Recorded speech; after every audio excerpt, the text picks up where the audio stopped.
საკვირაო გადაცემის სტუმრები ტრადიციულად არიან პოლიტეკონომისტი ერევას კარანაძე და ბლოგერი არჩიბალდ მეკეში. ბატონებო, ძალიან დიდი მადლობა, რომ კვირას დღეს ისე მოხვედით ჩვენთან და გამოყავით ჩვენთვის დრო.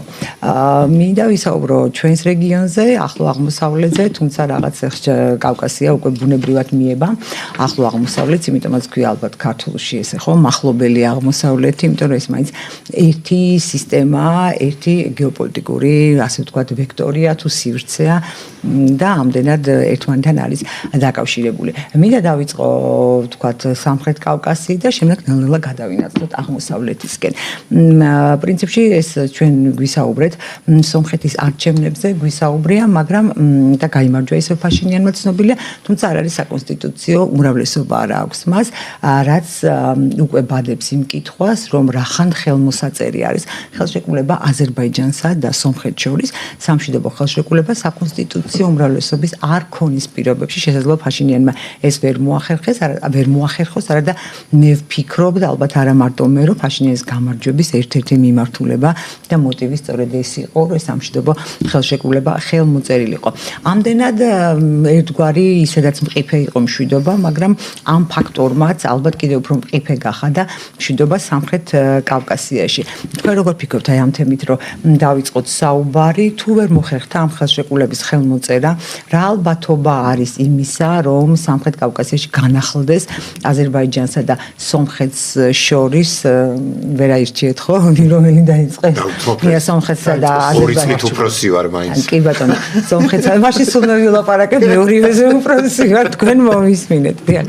და თუ ეს სამხრეთ კავკასიაზე როგორ აისახება ეს მომენტი, თუ ვერ შეძლო ამ უახლოესი 4 წლის განმავლობაში და ფაშინიანი დაიყოს ხელისუფლებაში, ალბათ 4 წელი ხო და არა 5, 4 წლის განმავლობაში, თუ აზერბაიჯანმა და სომხეთმა ვერ მოახერხან სამშვიდობო ხელშეკრულების ხელმოწერა და ვისი ინტერესი შეიძლება იყოს ამ ხელშეკრულების არ მოწერა და რა პროცესები შეიძლება განვითარდეს ამ მოვლენის ირგვლივ. დავიწყოთ საათის ისრის მიმართულები და მაშინ დავიწყოთ ბატონი რეზოსკა. მოგესალმებით ქალბატონ ნინო, მოგესალმებით თქვენს მაყურებელს და კიდევ ერთხელ ძალიან დიდი მადლობა ჩემი და არჩიბალდის მოწვევისთვის. თქვენ დიდი მადლობა მოსვლისთვის.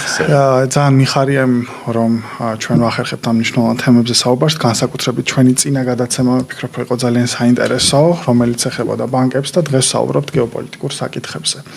რაც შეეხება თვითონ სომხეთის ამ არჩევნებს, ზოგადად ჩვენ ვხედავთ რომ სომხეთში მეტნაკლებად საქართველოს ნაცნობი სიტუაცია ვითარდება, ის რაც ჩვენ თითქოს გავიარეთ, ის რაც ხდება თითქმის ყველა პოსტსაბჭოთა აღმოსავლეთ ევროპისა თუ სამხრეთ კავკასიის ქვეყნებში, გარდა აზერბაიჯანისა, რომელიც მყარად დგას და ამას თავისი გარკვეული მიზეზებიც გააჩნია, რა თქმა უნდა, თუმცა ის დაპირებები, რა დაპირებების გარშემოც, ასე ვთქვათ, შემოიკრიბა ხარდამჭერები ფაშინიანმა და გაიმარჯვა, რამდენად რეალისტურია, ამას მხოლოდ რო გვიჩვენებს, თუმცა მინდა გითხრას, რომ მე სკეპტიკურად ვარ განწყობილი, მე ვნახე, რომ ფაშინიანის გამარჯვება თავიდან ბოლომდე იყო, ასე ვთქვათ, ორკესტრირებული და მთელი საერთაშორისო დასავლური, ასე ვთქვათ, ინსტიტუტები მას მხარს უმაგრებდნენ. ჩვენ ვნახეთ უპრეცედენტო სპექტაკლი, მე ამას სპექტაკლად შევაფასებ, როდესაც ევროპელი ლიდერები, ფრაუ გენოციდი ურსულა ფონ დერ ლაიენიდან დაწყებული ემანუელ მაკრონის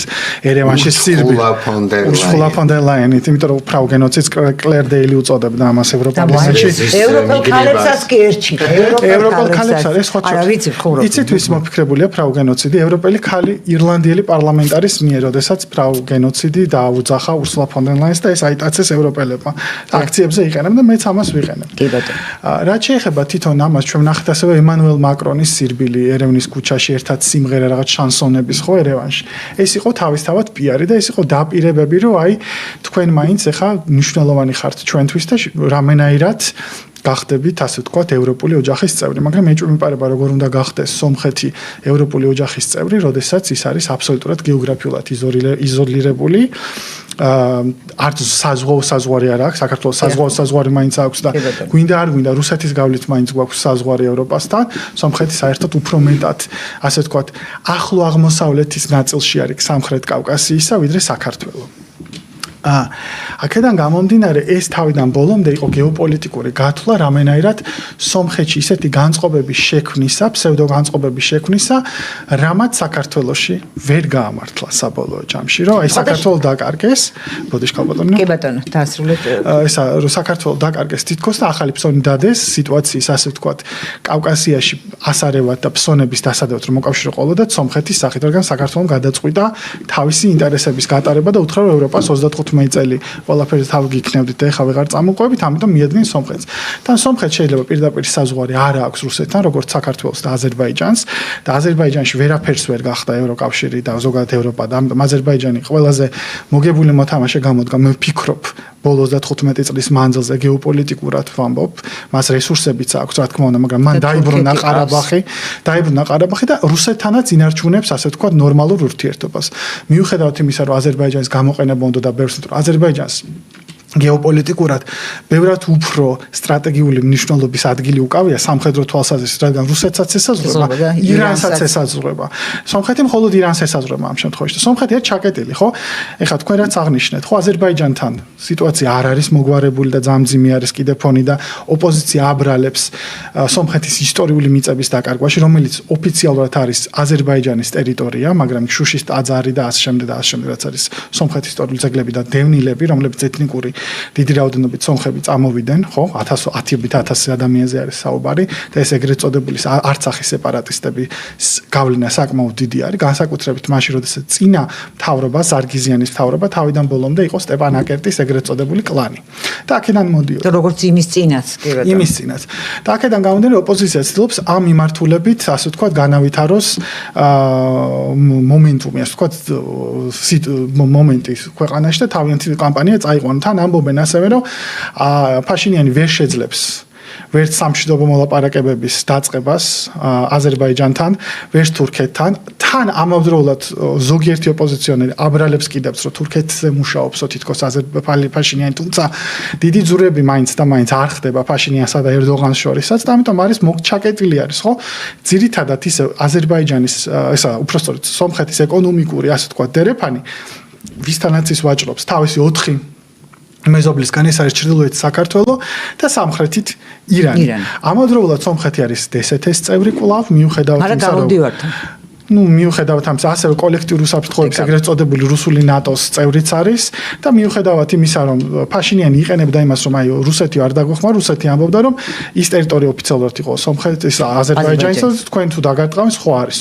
ასევე ბევრი ამბობს სომხეთში იმასაც, რომ კაპანის ტერიტორია, კაპანის პროვინცია, რომელიც არის სამხრეთი, ასე ვთქვათ, სომხეთის ფეხი, რომელიც ყოფს აზერბაიჯანის ტერიტორიას, ნახჩევანის ავტონომიასა და მთელ აზერბაიჯანს, რომ აზერბაიჯანმა შეიძლება ესეცო წაგვართვასო და აქ გააერთიანოსო, ასე ვთქვათ, ეს გზა. ამიტომ ძალიან მოხდა თქვა, რომ ჩვენ სხვა ტერიტორიული პრეტენზიებიც გვაქვს სომხეთის მიმართ. შესაძლებელი არის ესეც მოხდეს. კონკრეტული ტერიტორია კი ბატონო, შესაძლებელი ესეც მოხდეს და სამწუხაროდ ამ მოცემულობაში ბევრი რამე არ არის სომხეთზე დამოკიდებული. მიუხედავად იმისა, რომ ფაშინიანის გათვლა იყო, რომ ჩვენ წინ ვერ წავალთ თუ არ დავთმობთ ყარაბაღს, იმიტომ რომ შეუძლებელია სხვანაირად რამენერად მოხდეს ნორმალიზება ურთიერთობების, ეს იყო მისი ლოგიკა, რაზეც ააგო ყველაფერი.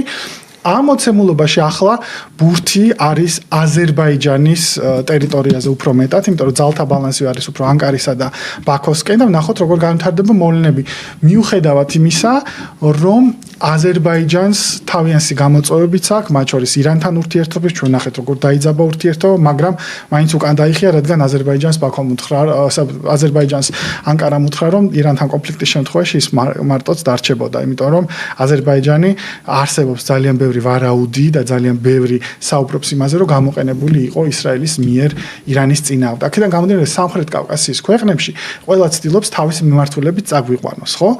და ჩვენ სამწუხაროდ არ გვაქვს შეგრძნება რეგიონალური თანამშრომლობის და ჩვენ როდესაც რეგიონალური თანამშრომლობას ვერ ვახერხებთ ობიექტური თუ სუბიექტური ისტორიული თუ მოცემული ეკონომიკური და პოლიტიკური პრობლემებიდან გამომდინარე ეს ანგეზურის კორიდორი იქნება ეს ასე ვთქვათ შუა დერეფანი იქნება ეს საკითხები რჩება უფრო მეტად ჰაერში და მიუხედავად ამ საკითხების ასე ვთქვათ აწყობისა ამ დერეფნების გაკეთებისა ჩვენ ისევ დავრჩებით უფრო მეტად ძლიერი მოთამაშეების სათამაშოები და უბრალოდ კიდევ ერთ დავამატებ ამ კოოპერაციის გარეშე საბოლოო ჯამში ყველა ცალ-ცალკე მიმართულებით წავა მე ვფიქრობ რომ სომხეთი ისევ იმედგაცრუებული დარჩება რადგან სომხეთს ისევ იყენებენ მე ეჭვმეპარება რომ სომხეთი გახდეს ევროპული ეგრეთ წოდებული კავშირის წევრი იქიდან გამომდინარე რომ როგორც მაკრონმა თქვა საქართველოს ერთხელ გეოგრაფიად დახედეთო და ეს იყო უბრალოდ ისტორიული დაპირებები ეს აბსურდი არის ჩვენც არ მიგვიღეს ამდენი წელი ამდენი რეფორმა ვატარეთ და მხოლოდ მოსაჩდელში ყოფნა ბევრად უფრო მომგებიანი არის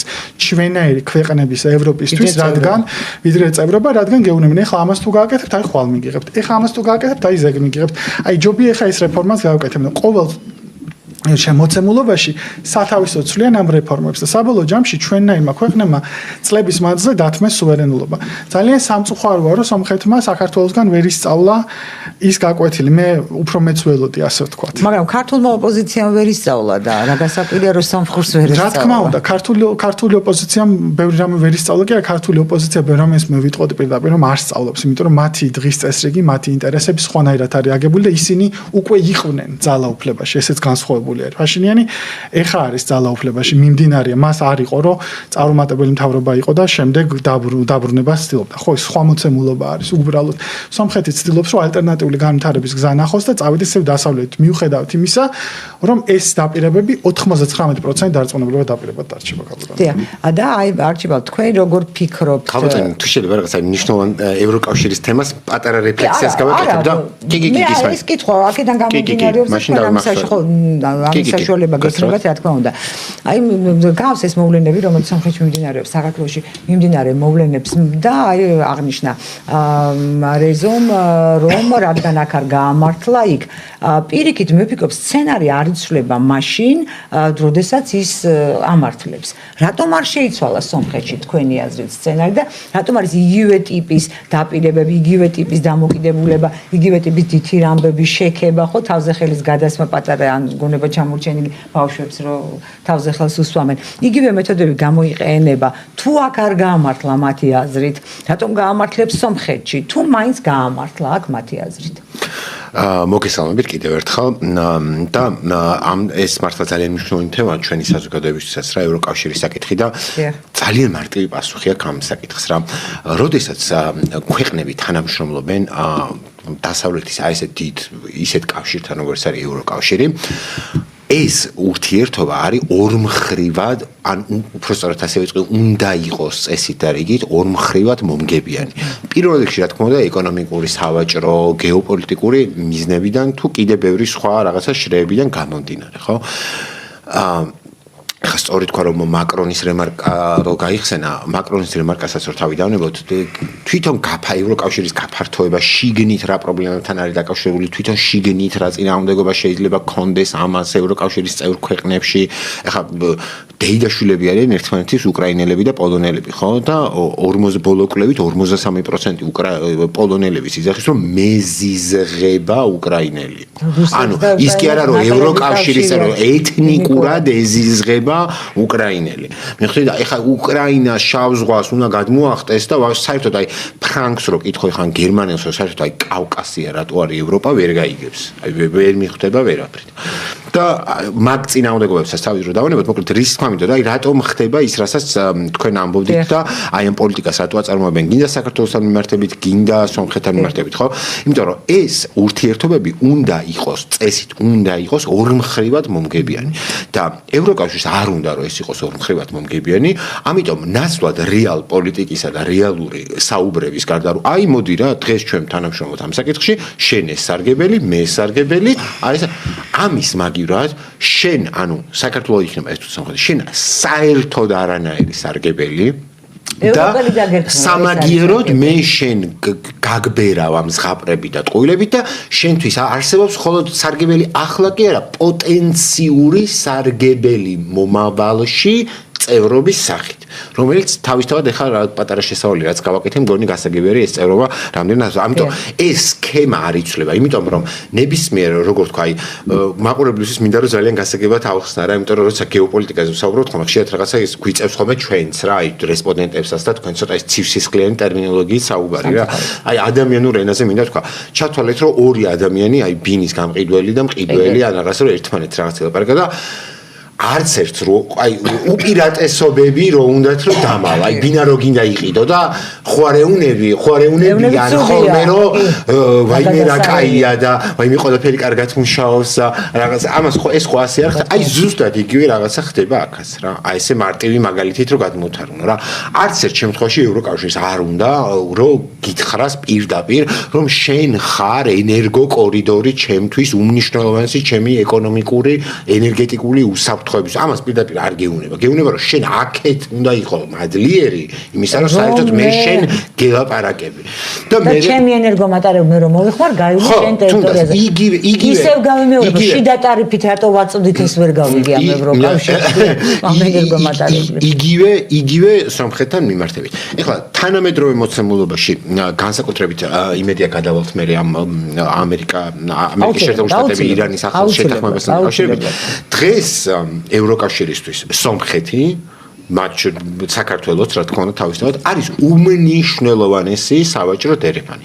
ერთი პირველი მხრივ აი ესეთი ცალკე აღებული ევროკავშირის ინტერესი, იცით რომ ურსულა ფონ დერ ლაიენმა და ევროკავშირმა ინდოეთთან გააფორმეს სავაჭრო შეთანხმება და ამ სავაჭრო შეთანხმების ფარგლებში დღემდე არსებობს ირანში ერთი პორტი, ინდოეთის მიერ ოპერირებული პორტი, რომელიც არანაირი სანქცია არ ეხება იმას და სწორედ იმის გავლით და სომხეთის გავლით უნდა მოხდეს ამ ევროკავშირი ინდოეთის სავაჭრო ურთიერთობების ჩამოყალიბება.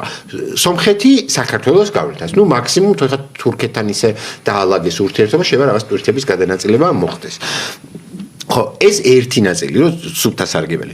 აქ შემოდის გეოპოლიტიკური კონფლიქტი.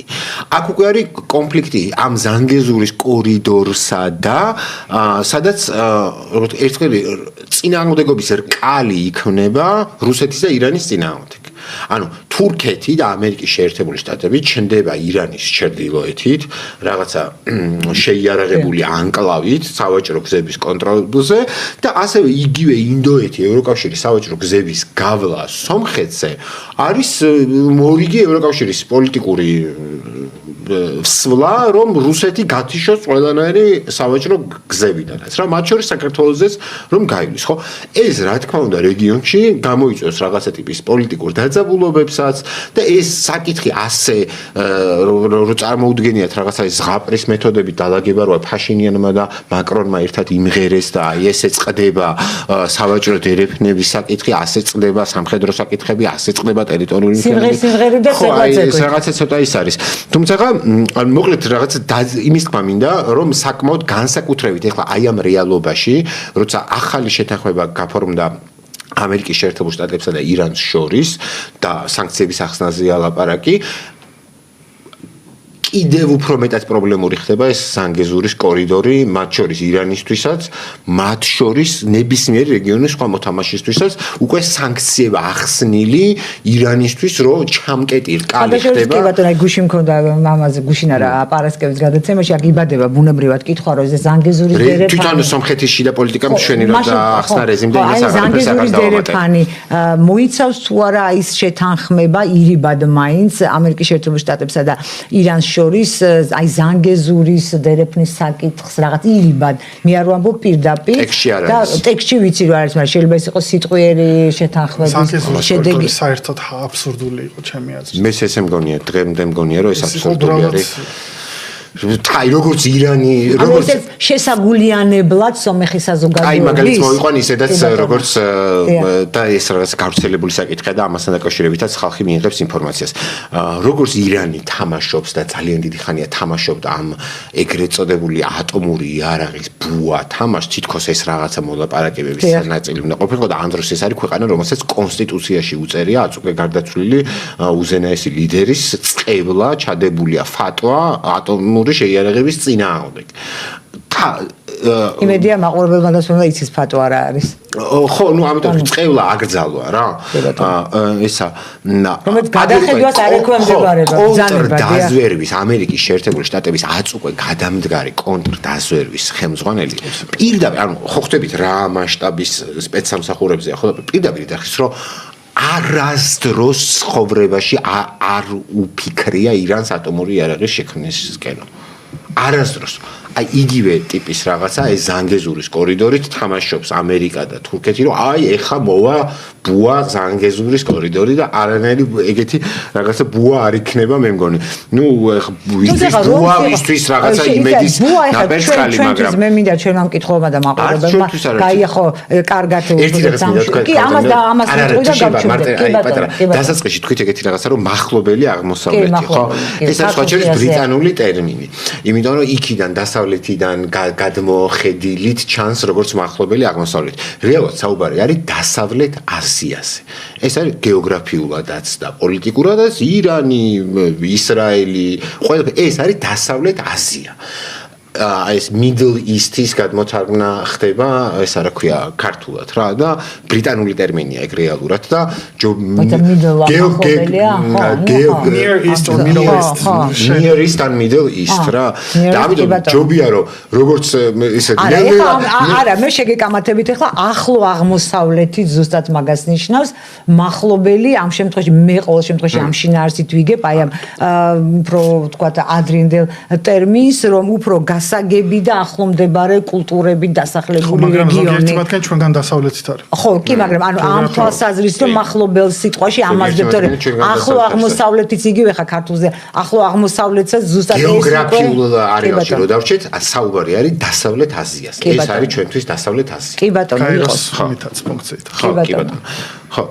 გისმენთ ხა თქვენი ეს მინდა და მე მოვინიშნე რომ მეთქი კარგი ხებოდა რომ აყურებელს ეს კი ბატონო და ის ამ შემთხვევაში მე ლაპარაკობდი იგივე ზანგეზურის დერეფანი ეს არ არის დიდი დერეფანი იქ არ შეიძლება გაიაროს იმდენმა თვითონ რომ გამტარუნარიანება მისი დაბალია და პრინციპში თუ მოხდება დივერსიფიცირება ჩვენთვის იმიტომ რომ ჩვენი საზოგადოება ღელავს ამაზე რომ რაღაცა ჩვენი ფუნქცია იკარგება ჩვენთვის ეს არ არის რაღაცა დარტყმა ისეთი რომელიც წელში ვერ გაგმართავს პირიქით ერთი კონკურენცია ჩემი აზრით და მეორე მისი გამტარუნარიანება ისეთი არ არის და თუ ირანთან ვერ დალაგდა საერთოდ საფრთხიანი დერეფანიც იქნება ამისი თქმა მინდოდა მხოლოდ და მხოლოდ აი ამ ირანთან შეთანხმება დადო ამერიკის შეერთებულმა შტატებმა და არსებობს მოსაზრება რომ ეს შეიძლება იყოს კი არა და ნუ ეს არის აი დროებითი ამოსუნთქვის საშუალება როგორც მანამდე იყო კიდევ ხო რაღაცა რამდენიმე თვიანი თუ ხო ყოველში თვეზე მეთხნიანი თქვათ ასე ვთქვათ დაზავება თითქოს ოღონდ არახელშეკრულებითი დაზავება იმიტომ რომ რაკეტები გამოელი ორივე მხარესა თქვა ძალიან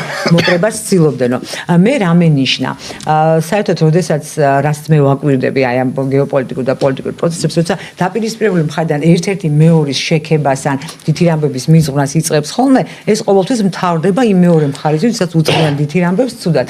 ჩვენ ვხედავთ იგივე ტრამპი, რუბიომაც თქვა ხო, თუ ვენსმა ვაიმე აღარ მახსოვს რომ ვენსმა ხო, ტრამპმა რომ ამ უნდა კონდეს, თქვა ამას ბალისტიკური რაკეტები, მან თქვა რომ რატო არ უნდა კონდეს თავდაცვის საშუალება, თუ კი აქვს ისრაელს თავდაცვის საშუალება ვენსმა.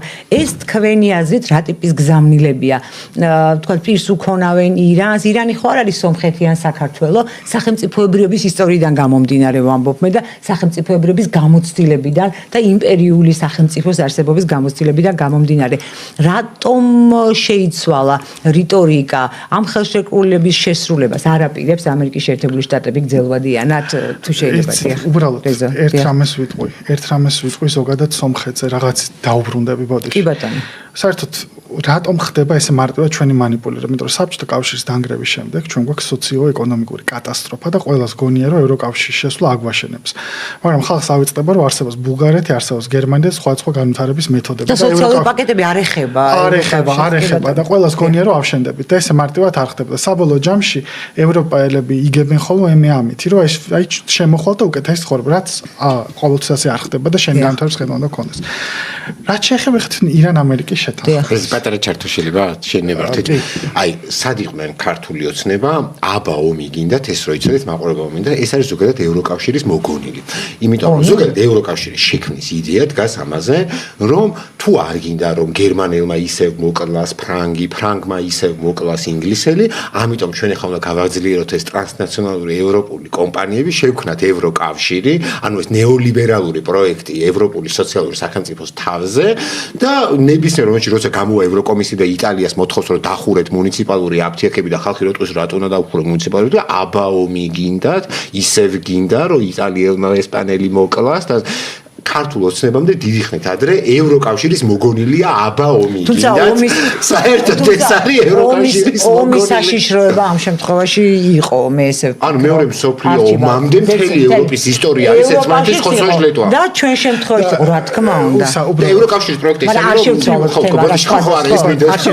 რა შეიძლება ხეთონ ჩვენ რეგიონს და წავედეთ სამხრეთით, ხო? უპრეცედენტო განცხადებებს ვისმენთ ჩვენ ამერიკის შეერთებული შტატების ისტორიაში რეიგანის მთავრობის მიერ, როდესაც რეიგანმა უბრალოდ დაურეკა და ისრაელს უთხრა, რომ სასწრაფოდ გააჩერე შეტევა 80 წელს ლიბანზე, ბეირუთის კრიზისის პერიოდში.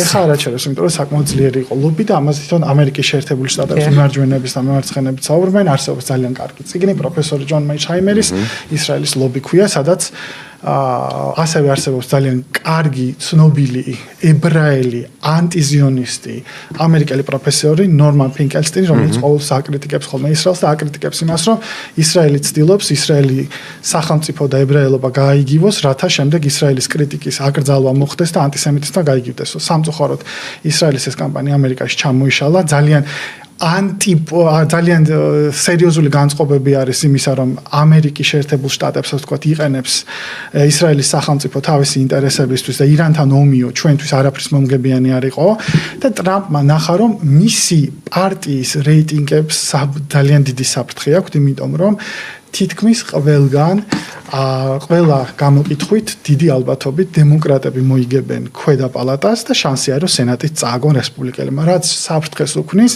დონალდ ტრამპს იმპიჩმენტისა და მის დაპატიმრებას. ეს არის ერთ-ერთი მიზეზიც. მაგრამ მთავარი მიზეზი არის ის, რომ საბოლოო ჯამში ირანს აქვს ატომურ იარაღზე უფრო ძლიერი იარაღი, რამაც გამოიწვია მთელი დასავლური სამყაროს რესურსებზე წონის პრობლემა. ეს არის ჰორმუზის სრუტე საბოლოო ჯამში. წარმოიდგინეთ, აზიის სიძლიერით მეორე და მესამე ეკონომიკები, როგორც არის ჩრდილოეთ სამხრეთ კორეა და იაპონიის იმპერია. ორივე არიან დამოკიდებული 70%-ით კორეა და 90%-ით იაპონია.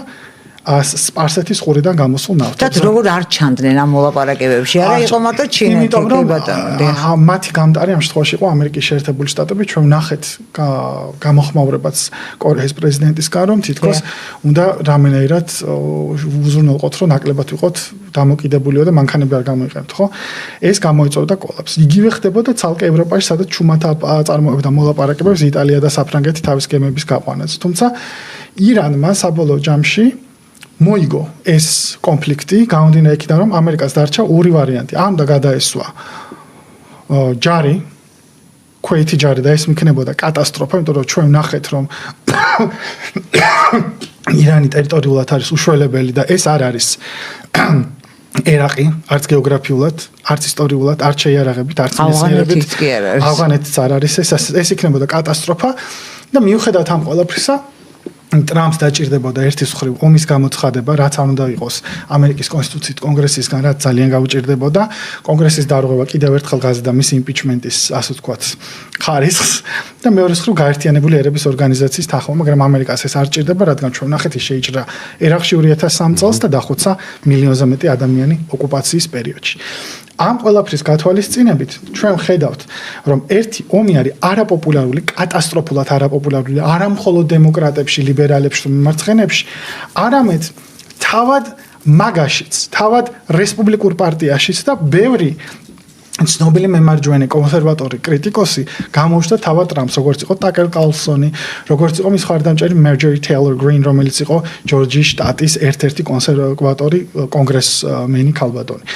ამ ფონზე აშკარა გახდა, რომ ვერაფერს ვერ გახდებოდა დონალდ ტრამპი და ერთადერთი ვარიანტი იყო მოლაპარაკებების დაწყება და ჩვენ ვნახეთ ისეთი განცხადებები, სადაც პირდაპირ JD Vance-მა პირველ დღეს განაცხადა, რომ ომის დამნაშავეები არიან, რამის პირდაპირ თქვა მინისტრთა კაბინეტშიო ნეთანიაჰუსი, პირდაპირ არ დაასახელა, ესენი იყო ბენგვირი და სმოლტრიჩი, რომელზეც ბენგვირზე გამოცხადებული არის საერთაშორისო კრიმინალური სასამართლოს მიერ დაპატიმრების ორდენი და ბენგვირი ამასობაში ამოდა მთელი ლიბანშიო ერთი მოკლულ ჯარისკაცზე ისრაელის ამასობაში ისრაელი შეჭრილი არის და ჩვენ ვნახეთ უამრავი მათ შორის ქრისტიანული ეკლესიის დაზიანება, ჩვენ ვნახეთ ისრაელი ჯარისკაცები, რომლებიც შეურაცხყოფას აყენებდნენ წმინდა მარიამის ქანდაკებას, რაც ნეთანიაჰუმ თქვა ბოდის მომხდ და გამოვიძიებთო.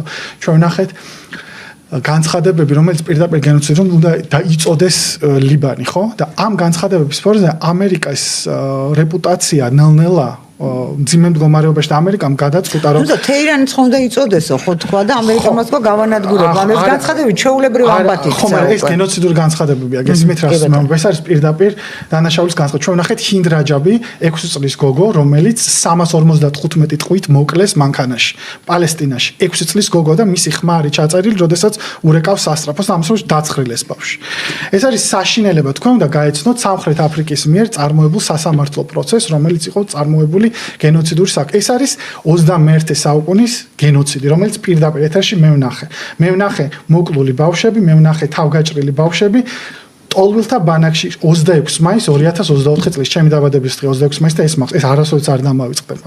ეს არის გენოციდი.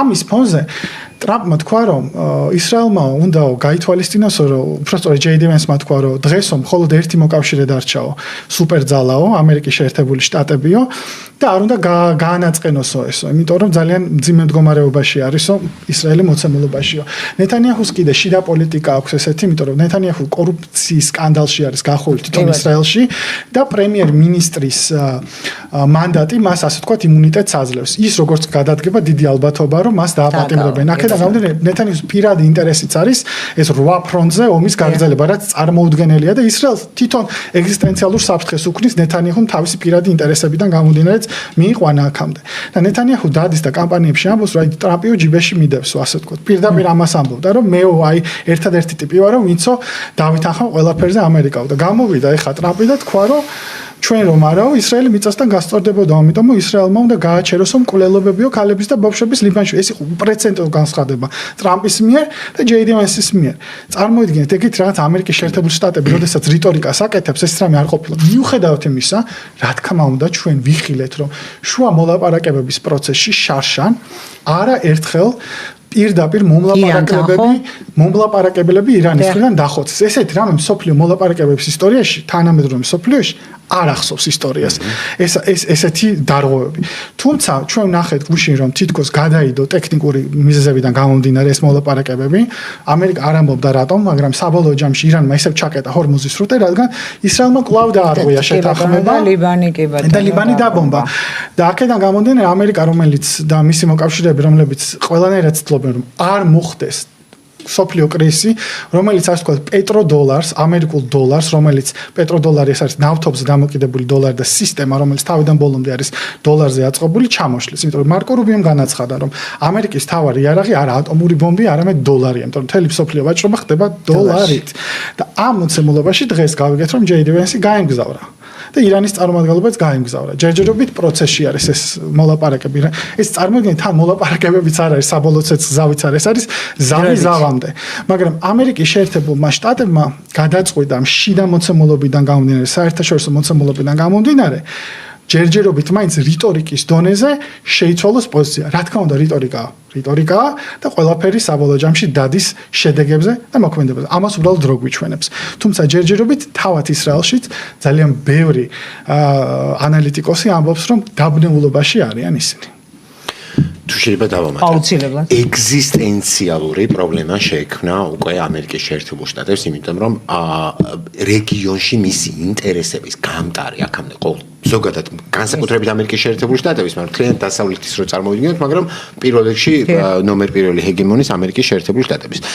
თავიდან ბოლომდე განადგურებული არის ისრაელის საერთაშორისო რეპუტაცია, თავიდან ბოლომდე განადგურებულია მთელი კონცეფციები სიონიზმის, რაზეც დგას ზოგადად ისრაელის სახელმწიფო, რითაც 10 წლეულების განმავლობაში ხერხდებოდა ან მიჩქმალვა, ან გამართლება, მთელი რიგი გენოციდებისა, ხოცვა-ჟლეტვისა, რასაც ისრაელის სახელმწიფო ამის დამალვა არის უკვე შეუძლებელი. და როცა ლაპარაკობთ რომ სანამ ტრამპი გახდებოდა პრეზიდენტი, ხო, ანუ ეგრეთ წოდებული ეს მაგას, ხო, ეს Make America Great Again, ხო, ანუ რაღაცა მოძრაობის პოლიტიკური დაკვეთა იყო იზოლაციონიზმი.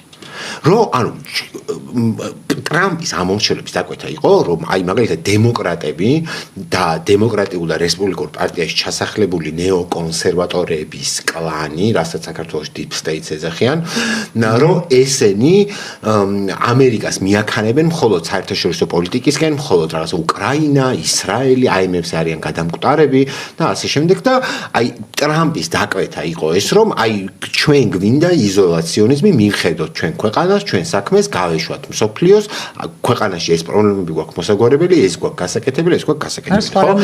აი, ხო, რა თქმა უნდა, იმიტომ რომ ეს იყო მარკეტინგული პოლიტიკური ტრიუკი, რაც ჩაატარა ეს სიცრუე, იმიტომ რომ რეალურად ეს როგორ თქვა ბიუროკრატიული პოლიტეკონომიური იმპერია ამერიკისა გადააქცია ერთგვარ ახალ კორპორატიულ იმპერიალიზმში გადავიდა რა. ანუ თითქოს ამერიკა წყდებოდა ამ ყველაფერს და ყოველ დღე თავიდან ხო გახსოვთ რა წყდება საუდის არაბეთში ჩავიდა, ხელი მოაწერა რაღაცა 1 ტრილიონის ინვესტიციას, რომ ანუ აი ბიზნესი ხო, ანუ ვითომ ბიზნესი მარტივად რო თქვა, თუ აქამდე იყო NGO-ები და დოკუმენტები და მემორანდუმების გაცვლები და ასე შემდეგ ამ ტრამპის პირობებში ეს გახდა რომ ბიზნესი ომებისა და პოლიტიკური არეულობების სანაცვლოდ, ხო?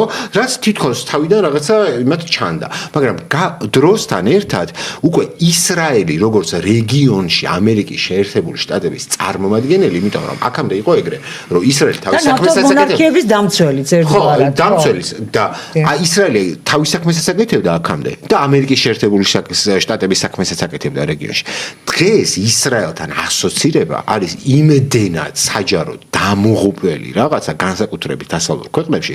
აგერ იცით მაგალითად ეხლა ან მაყურებელს ვეთქვი, ისრაელის საგარეო საქმეთა სამინისტრომ ოფიციალურად გაწყვიტა ყველანაირი ურთიერთობა ევროკავშირის საგარეო წარმომადგენელთან კაია კალასთან. ამით აქამდე სუიცავდა ბოდიში ისრაელს. ეხლაც იცავს, მაგრამ რის გამო გაწყვიტა? იმიტომ გაწყვიტა რომ ისრაელის საგარეო საქმეთა სამინისტრომ გაიგო რომ დახურულ რაღაც შეხვედრაზე მექსიკაში კაია კალასმა თქვა რომ ისრაელი დღევანდელი ისრაელი არის სამხრეთ აფრიკული აპარტეიდული რეჟიმის მსგავსი სახელმწიფო და არ მგონია კალას მეგეთი სიტყვები იცოდეს. არა, იცოდი მეტრო. არა. ხო, კი მესმის, მაგრამ მიხვდით ეს მომინდა რომ ევროკავშირი, აი გერმანიას კი, რომელიც ხემდე გერმანია, საფრანგეთი, ბევრი ევროპული ქვეყანა, მათ შორის ამერიკის შეერთებულ შტატებში უბრალოდ ამ ევანგელისტური ქრისტიანობის გამო ძალიან კიდე დრო დაჭირდა ამ ისრაელის კულტის გადაგდებას, ხო და რაღაცა მართლა სანამ ბოლომდე ხელული არ გახდა, ხო ის ყველაფერი, ხო ევროპაში, სადაც ბევრად უფრო ტრადიციულად პროისრაელური პოლიტიკები იყო, იმ გაგებით რომ აი ეს დანაშაულის შეგრძნება მეორე მსოფლიო ომის და რაღაც, ხო თავიდან იმდენად გერმანია ძალიან წველეს ჟარგონით რო თქვა. ხო, იმდენად გადალახულია ეს ამბავი, რომ აი გამახსენეთ ორბანის გარდა, რომელმაც წააგო არჩევნები, ერთი ევროპელი ლიდერი, რომელიც ნეთანიაჰუს ხვდება. არ ხვდება. და დღეს მთელი ისრაელში შიგნით შიდა ისრაელის გაზეთებსაც ვკითხულობ რა ბევრს რა. სულ არის აი როგორ შეხვდება ჰაგის სასამართლოს ხო აღიარებს ევროკავშირიდან. ნეთანიაჰუს მთავრობა მუდმივად ცდილობს იმაზე აპელირებს, უკვე ანუ ეს არის ისრაელში არის მიღებული ფაქტი, რომ ისრაელი იმყოფება საერთაშორისო იზოლაციაში, რომ ეს არის დამღუპველი ისრაელისთვის, იმიტომ რომ ყველაფერი რაზეც აქამდე იდგა ისრაელი, იყო ის, რომ მას ჰქონდა დასავლეთის უპირობო მხარდაჭერა. რაც არ უნდა თავად ისრაელის თვითონ საზოგადოებას იყოს საკმაოდ რადიკალური, ირაციონალური რელიგიურ ფანატიზმში თუ რაღაც გენოციდალურ მიდრეკილებებში ჩართული, ისინი ხედავენ ძალიან რაციონალურად, რომ საძირკველი ერყევა ამ ყველაფერს. ამას მით უმეტეს ხედავს ამერიკელი ამომრჩეველი, რომელსაც არანაირი ვალდებულება არ გააჩნია ისრაელის სახელმწიფოს მიმართ. არ დაგვაუწყეს ხა მარტო ტაკერ კარლსონს და იმაზე ხარ ლაპარაკი. პირდაპირ პარტიულმა ტელევიზიებმა CNN, MSNBC, Fox, ანუ კონსერვატიული მედიები, ლიბერალური მედიები პირდაპირ დაიწყეს თავიდან ბოლომდე, ანუ ყველა მეორე სიუჟეტი არის ისრაელის კრიტიკა უკვე. იმიტომ რომ ფაქტიურად ამერიკის საარჩევნო ბიულეტენზე არის მთავარი თემა არის ისრაელი. თავი თემა გახდა ეს ვინ იღებს ისრაელისგან ფულს, ვინ ატარებს ისრაელის ინტერესებს, ამის მიხედვით წლება რაღაც. არ დაგვაუწყეს რომ ბოდიში გაწყვეტინებ, არ დაგვაუწყეს რომ საპრეზიდენტო არჩევნებზე მთავარ ფაქტორად კამალა ჰარისის წაგებაზე სახელდება პალესტინა და ღაზას გენოციდი. იმიტომ რომ ის იყო ვიცე-პრეზიდენტი, მან არაფერი არ შეაჩერა და ახალგაზრდების, ანუ დემოკრატიული პარტიის ის ნაწილი, რომელიც რაღაცა გენოციდის წინააღმდეგია, უბრალოდ ტრამპს კი არ მისახმა. არ მივიდა არჩევნებს და მთელი კამპანიები იყო, მახსოვს ახლა მას უყურებდი, რომ აი რა აზრი აქვს, რომ დემოკრატია გენოციდის მხარდამჭერი ავირჩიო თუ რესპუბლიკა, ანუ ჩემთვის რა იცვლება. ერთიც იგივეა, მეორეც იგივეა. თან ტრამპი იმას მაინც ამბობდა გავაჩერებოდა. კამალა ჰარისი საარჩევნო კამპანიის დროს შეხვდა ბენიამინ ნეთანიაჰუს ჩასული იყო ბაიდენ შეხვდა პრეზიდენტს და კამალა ჰარისი უკვე ის იყო რა ქვია ამით იმის მინდა რომ დავასრულე რომ შევაჯამო რა ხალხისთვის რომ გასაგები იყოს რა ეს შეთანხმება ირანსა და ამერიკის შეერთებულ შტატებს შორის არ არის მხოლოდ ის რომ ხო რა თქმა უნდა გასაგებია რომ ფიზიკურ ომში ვერ შევა ირანთან ჰორმუზის სრუტე პრესკონფერენციაზე წამოსდა სხვათა შორის ჩანაწერი არსებობს აგერად რომ მარკო რუბიოს სახე წაეშალა უკან რომ 2 კვირის მარაგები იყო დარჩენილიო ყველგანო ნავთობისო და ჯოჯოხეთი დატრიალდებოდაო ფასებზეო კიდევ უფრო ტრამპს და უკან მარკო რუბიოს სახე წაეშალა წამოაყრანტალა იმაზე ტრამპმა პრესკონფერენციაზე ხო აი ეს ამ ბერკეტებით შეძლო ირანმა იმის მაგრამ კიდევ მე არ მგონია წამოწდენოდა ალბათ ხო ნუ რავი თუ გინდა არ დავარქვა ხო გაუშვა ინფორმაცია მაგრამ თავარი ფაქტორი რაც ახლა ამ მთლიანი ამერიკის პოლიტიკის გადააზრებას აწარმოებს ეს არის ისრაელის ფაქტორი შეუძლებელია შენ თუ როგორ თქვა ანუ შეიძლება ბევრ რაღაცაში ვაკრიტიკოთ ჩვენ ამერიკის შეერთებული შტატები ან ევროკავშირი მაგრამ არც ერთი და არც მეორე არ არის მაგალითად ჩრდილოეთ კორეის ტიპის სისტემა ხო შეუძლებელია შენ თუნდაც რაღაც ტიპის პრობლემებით, ხარვეზებით და ასე შემდეგ, მაგრამ რაღაც ტიპის ლიბერალურ დემოკრატიაში შენ საჯარო მორალი და აზრი სამართალი დაიჭირო ამ პოლიტიკის ისრაელის ასეთი მხარდაჭერის გაგზავნით. თავიდან ბოლომდე ჩამოშლილია ევროპული სამართლებრივი სტრუქტურა, რომელიც ისრაელმა ჩამოშალა. იგივე ხდება ამერიკაში, ანუ ხალხი გაოგნებულია, კაცო, ჩვენ ის ხალხი არა ვართ, რომლებიც რაღაც ადამიანის უფლებებზე ვლაპარაკობთ, საერთაშორისო სამართალზე. რა მოვიდა ამ ყველაფერს, მოდი შეერთო დავასრულო. რა მოვიდა ამ ყველაფერს ისრაელის გამო. ეს ანუ ფაქტიურად ისრაელის თემა გახდა ნომერ 1 საარჩევნო თემა. აუცილებლად უნდა გითხოთ არჩევნად. რა გზაქვს სხვა ისრაელს, ეხა ხო ერთის მგლისკენო. რა გზაქვს სხვა ისრაელს, რომ არ მოიქცეს ისე როგორც იქცევა, რომ გამოვაკლოთ სისასტიკეები, ეხა ბავშვების ანუ სისასტიკეები, რომ გამოვაკლოთ, მას არ უდგას ეგზისტენციური პრობლემა, ანუ ყოფნა არ ყოფნის პრობლემა, თუ ის შეასუსტებს თავისი ძალის დემონსტრირებას და გამოყენებას. მოდი აი ესეთ ვიტყვით შემომოკლედ. თავშეთ ლიბანი არ დაბომბა. ხო ყველაფერს რაციონალ არ დაბომბა ლიბანი. ხო ჰეზბოლა. ხო იმიტომ შეიქმნა რომ ისრაელის წინააღმდეგ. ხო რა თქმა უნდა. კი ბატონო. ხო ვიტყვი ანუ თუ ისრაელი არავის ვინ იძლევა გარანტიას რომ ისრაელი მე არავის არ ვამართლებ. უბრალოდ ობიექტურად სვამ კითხოთ. თუ ვინ იძლევა გარანტიას რომ ისრაელს არ შეუქმნის პრობლემას აი 500 მილიონიანი მისადმი მტრული გარემოცვა. ხო ანუ რა ერთია რომ თავისი ქმედებებით კიდევ უფრო მტრულს ხდის ამ გარემოცვას და უფრო დიდ პრობლემებს უქმნის ეგზისტენციურ თავის არსებობას. აი თქვენ როგორ ხედავთ ეს მოკლედ და მე ისევ მაგრამ დემოკრატიულად რა. ეს არის 1948 წელს ძირითადად ევროპის ქვეყნებიდან დაიძრა მილიონობით ადამიანი პალესტინის ტერიტორიაზე ჩასასახლებლად. კი ბატონო. ისტორიული მოცემულობა არის ხო? შენ გინდა რომ აი ამ ხალხს ვინც ამ მიწაზე ცხოვრობს რომ იმათ არ მიცე უფლება რომ ყველამ ერთად დემოკრატიულად გადაწყვიტოს რომ ამ ქვეყანას ისრაელი უნდა ერქვას თუ პალესტინა უნდა ერქვას თუ რა უნდა იყოს არა ისრაელის პოლიტიკა 1948 წლიდან არის რომ მე ხარ მოვედი თქვენ ყო მილიონობით ადამიანს ამოგჟუჟავთ რომ აი ეგ რეფერენდუმის საკითხიც რომ დადგეს და უბრალოდ მე ვიყო ფიზიკურად უმრავლესობაში ეს არის ეთნო ნაციონალისტური რელიგიური ქვეყანა თქვენ იცით რომ რელიგიური შორის კონფესიებს შორის ქორწინება შეზღუდულია ისრაელში.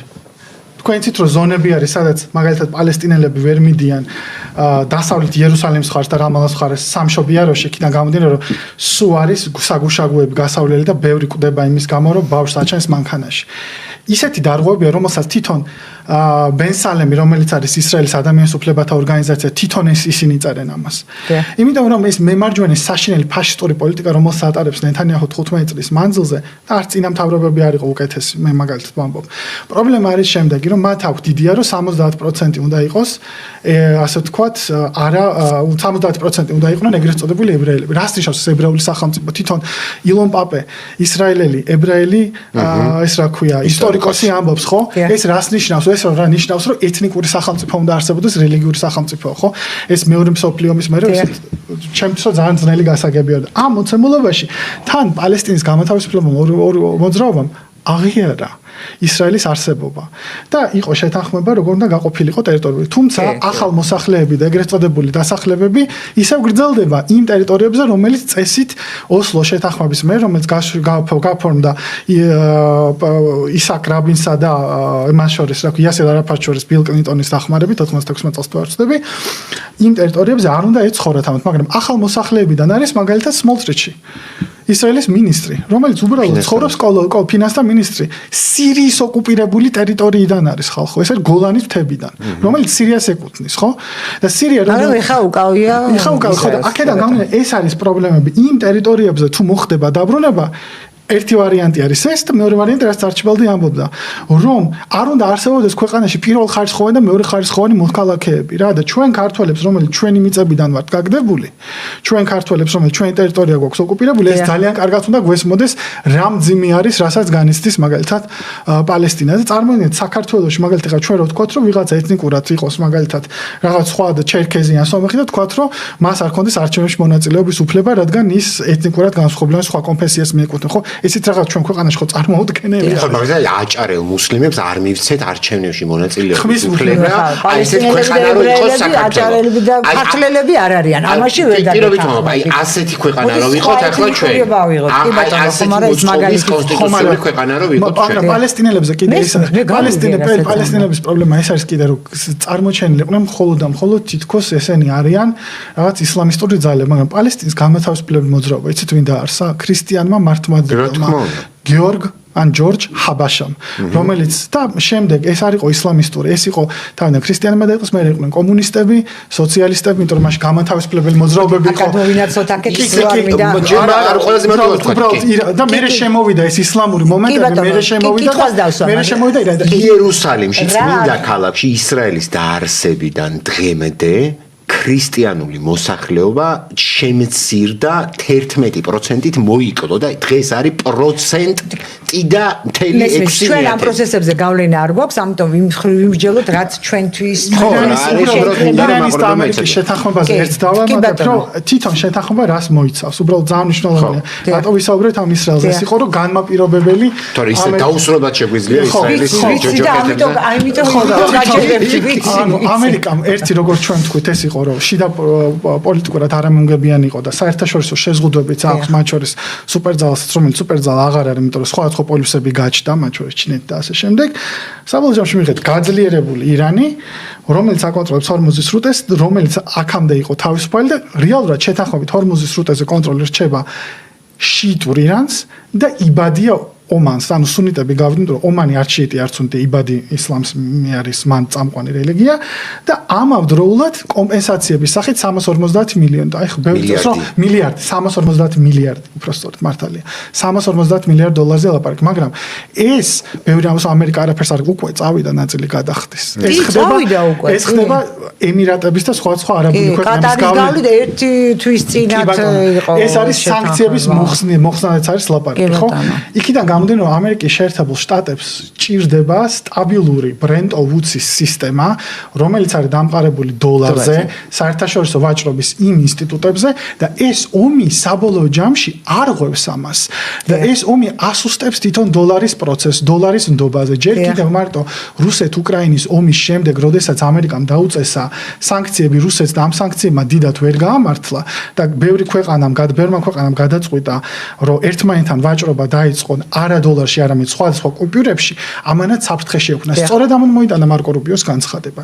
და აი ამ მოცემულობაში ხალბატონო ნინო, ეხლა კიდე დამატებული ზევიდან ირანის ომი ძალიან დიდ საფრთხეს უქმნის თავად ამერიკულ კორპორაციებს. ამავდროულად, ბევრი ნავთობ კომპანიის წარმომადგენელი და ლობისტი მივიდა ტრამპთან და პირდაპირ დაელაპარაკა, რომ ეს გააძვირებს ნავთობს, ეს იქნება საფრთხე ამერიკის მოსახლეობისთვის და ეს შეგვიქმნის ჩვენ კორპორაციებსაც პრობლემებს. და ტრამპი ასევე უკვირდება ხოლმე, მაგია თქვა, რომ როდესაც ომი იწყებოდაო, საერთაშორისო ბირჟებზე ფასები ვარდებოდა და კრიზისი იქნებოდა, როდესაც ომიო, ასე თქვა, წყნარდებოდა, ბირჟა სტაბილურდებოდა. ტრამპი თან ბიზნესმენი, ეს ძალიან მნიშვნელოვნად აღიქვავს ამ საკითხებს. აქედან გამომდინარე, ეს შეთანხმება არის ამ ძირითად პუნქტებს მოიცავს, რაც ითხოვდა ირანი, რაც ასევე ინტერესებში არის ამერიკის შეერთებული შტატების, რომ შეინარჩუნოს თავისი, ასე თქვა, მონოპოლია თავისი კორპორაციების და ასე შემდეგ და ნახოთ რა და როგორ განვითარდება. თან ამ ყველაფერს ემატება ისიც, რომ ამერიკის შეერთებული შტატები ჯერ კიდევ ევროპით არის ჩაბმული კონფლიქტში რუსეთის წინააღმდეგ მიუხედავად იმისა, რომ დონალდ ტრამპმა მადლობა მოუხადა პუტინსაც და ში ჟინპინსაც, რომ ირანის კონფლიქტში მათ ითამაშებს, ასე ვთქვათ, ადეკვატური როლი და ისინი არ ჩაერიან და დაეხმარენ ამ კონფლიქტს. ისრაელს მინდა ერთი 5 წუთი ხო ამას მაინც დაუთმოთ. ისრაელს რა რჩება არსენალში, აი მისი ამ შემთხვევაში ცოტა შესუსტებული როლის გასაძლიერებლად და ვიცით რა თანამშრომლობა ისრაელის აზერბაიჯანთან და ის რომ ისრაელის მიზნები ნაკლებ სავარაუდოა შეცვლილი იყო ირანისადმი, ხო, რა მიზნებიც. ხო, აი რა შეიძლება მოიმოქმედოს მან იგივე ვთქვათ აზერბაიჯანთან პარტნიორობის ფარგლებში, რაც ჩვენს რეგიონს დამატებით საფრთხეს შექმნის.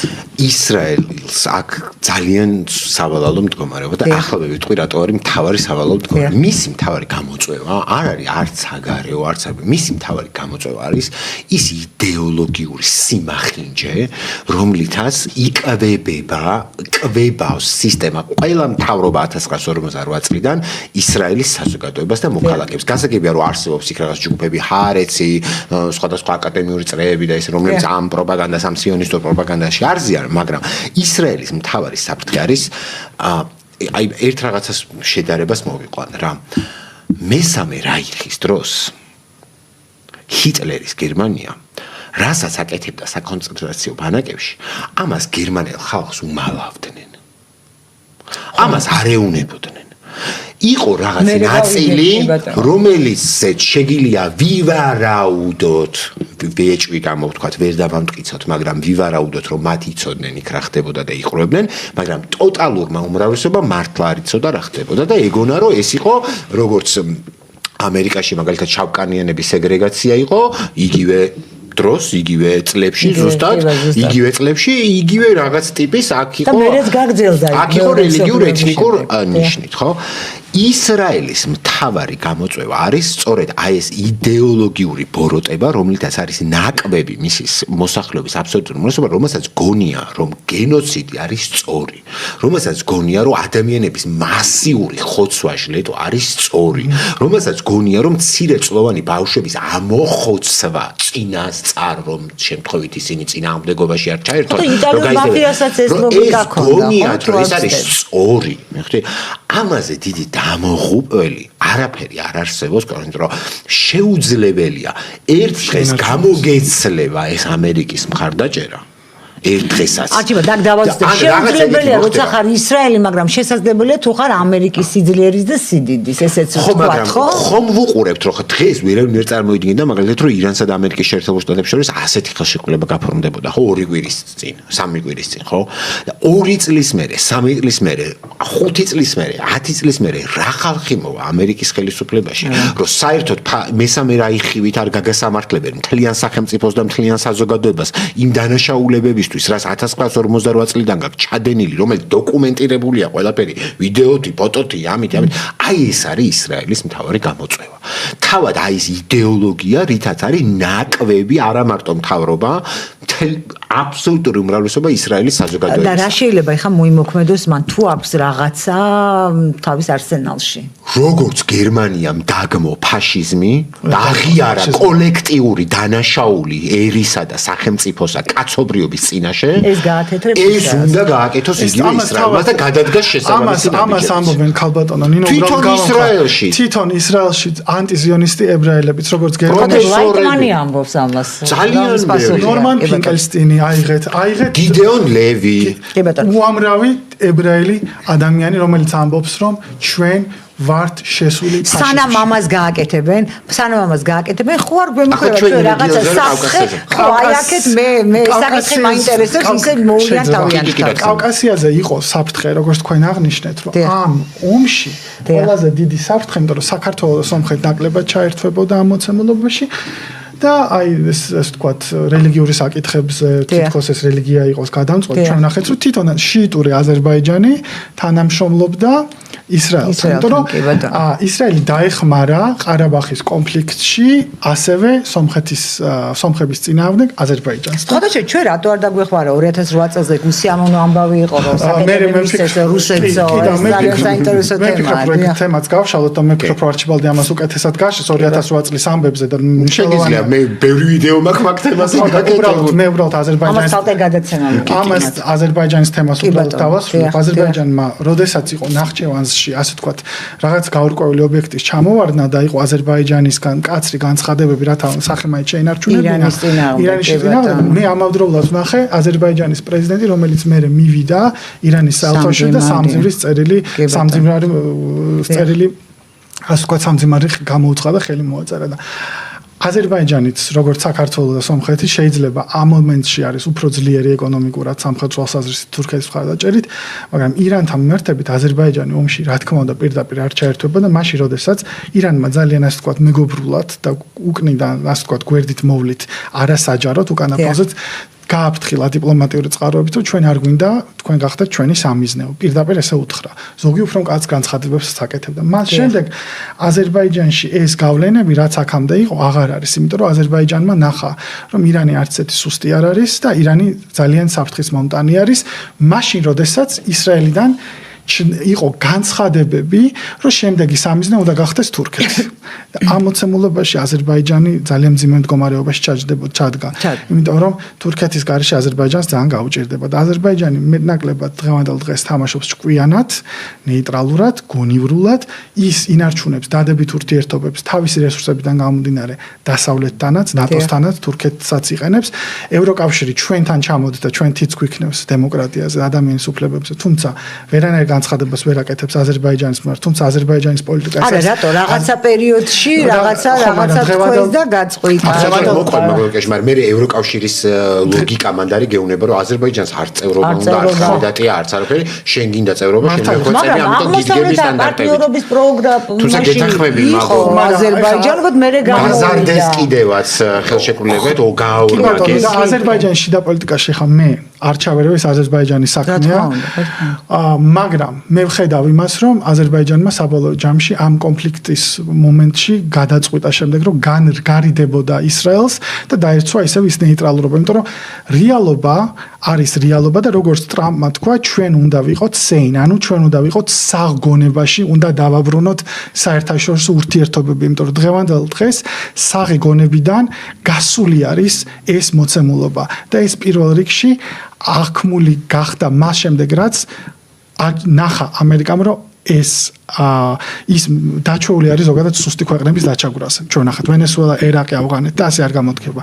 ამერიკას კიდე შეეშინა რომ იემენში ანსარ ალლაჰ რაც არის ეგრეთ წოდებული ჰუსიტები, როცა დასავლელები დამაკნინებლად მოიხსენიებენ, თითქოს ეს მხოლოდ რაღაც ტომი იყოს ეთნიკური და ეს არის იდეოლოგიური პარტიული გაერთიანება, ბაბელ მანდების სრუტეს გადაკეტავ და კიდევ დამატებით საფრთხეს გამოიწვია. საბოლოო ჯამში თვითონ ეს კაპიტალისტურმა ლოგიკამ ტყვეობაში მოაქცია თვითონ დასავლეთი, რომელიც ხვებზე აკეთებდა ამას და ის ქვეყნები, რომლებიც წლების მანძილზე იჩაგრებოდნენ და სანქციების აწესებდნენ ამ ქვეყნებზე, მათ ნახეს ალტერნატიული განვითარება, ისე რომ სანქციებმა ბევრი ცუდი რამ მოიტანა. მილიონობით ადამიანი, რა თქმა უნდა, გაანადგურა სანქციებმა.